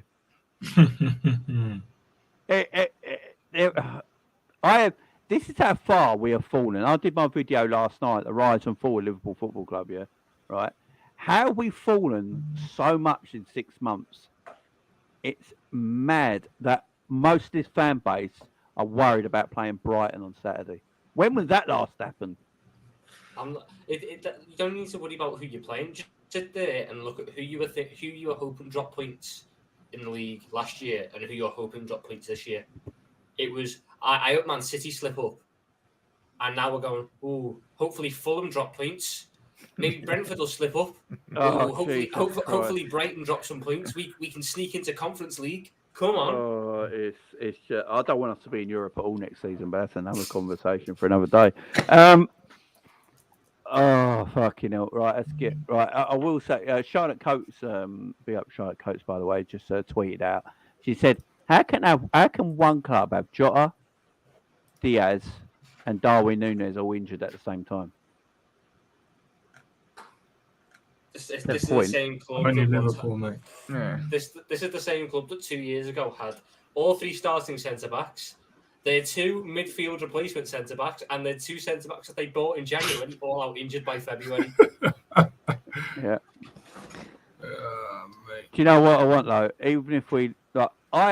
The only reason I watch Liverpool, because we all watch Liverpool because we're fans, but the only enjoyment I'm getting out of Liverpool at the moment is actually watching Darwin Nunez, right? It's just funny. And that's been taken away from me. So tomorrow, on Saturday, it's going to be watching like a silent movie. You know what I mean? A black and white silent movie. You ain't got no idea what's going on. It's like having, I don't know, it's like having some skinny little ginger twerp playing Arnold Schwarzenegger in Predator. That's what it's going to be like. It's going to be terrible. And I can't wait for it. And we're going to win 4-0, by the way. And that's the random thing of this Liverpool team right now. Yeah. We're all sitting here worried. I hate the fact that it's going to happen. We can't stand this game. We don't want it to happen. We're down. We've lost Darwin. And watch this Liverpool team win on Saturday. Comfortably as well. But everyone on Twitter would be like, "Oh, it's okay. We've won 3 points." Like, the other agenda, though. But the other agenda, a lot of people don't really rate Darwin like that. So maybe they got their wish now if he doesn't play. Oh man, look. For me, I know, like me and Enz talk about it all the time. We're massive fans. We love the guy, and it's just like Jack loves him, Tom loves him. He gives you enjoyment watching the game. At least he's trying. Like one thing I would say, yeah, Mo Salah gets the goals, yeah, right. But you don't see Salah for 85 minutes. Like literally every second of the game, I'm on the edge of you're on the edge of your seat when Darwin's got the ball because you're like, go on, Darwin, go on. Oh, for fuck's sake. But then he gets it again. He's making the moves. Like, go on, Darwin. And you're like, oh, for fuck's sake. And then 2 seconds like, go on, Darwin. Oh, for fuck's sake. And it's like that for 90 minutes. So at least it's getting your heart going. You know? I'm only like that with like the youth players that come through and you sit there and you want them to do well. And Darwin, because Darwin's just funny. When we conceded the 3rd goal at Brentford and Robertson's getting everyone into this like big team talk, he smashed down. You just see Darwin Nunez having to get dragged over because he thought we were going to take the kick off already. He had no idea what was going on, where he was. I just think if we were supposed to be doing better, like if we were like second and there was a real concern that we would be dropping points and everything, and like it could really hurt us, I'd be sitting there a little bit more annoyed. But we're in 6th, so I don't really care. He's not the main problem here. Nope, he's not the main problem at all. So what we're going, guys? Score predictions. Let's finish it up. Score predictions. What we're saying. Let me start, Jamie, because I've got to jump off. I'm doing the transfer show after. Go for it. I said 4-2 to Brighton. Fucking hell.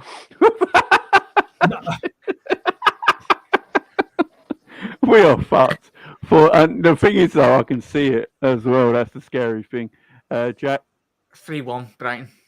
3-1 Brighton. Fuck me. Would this be our 6th Premier League loss, by the way? Mm-hmm. Fucking hell. Tom? I'm hoping we can nick a 1-1 draw or something. Tom, don't do it. A 1-0 draw. I'm going 3-0.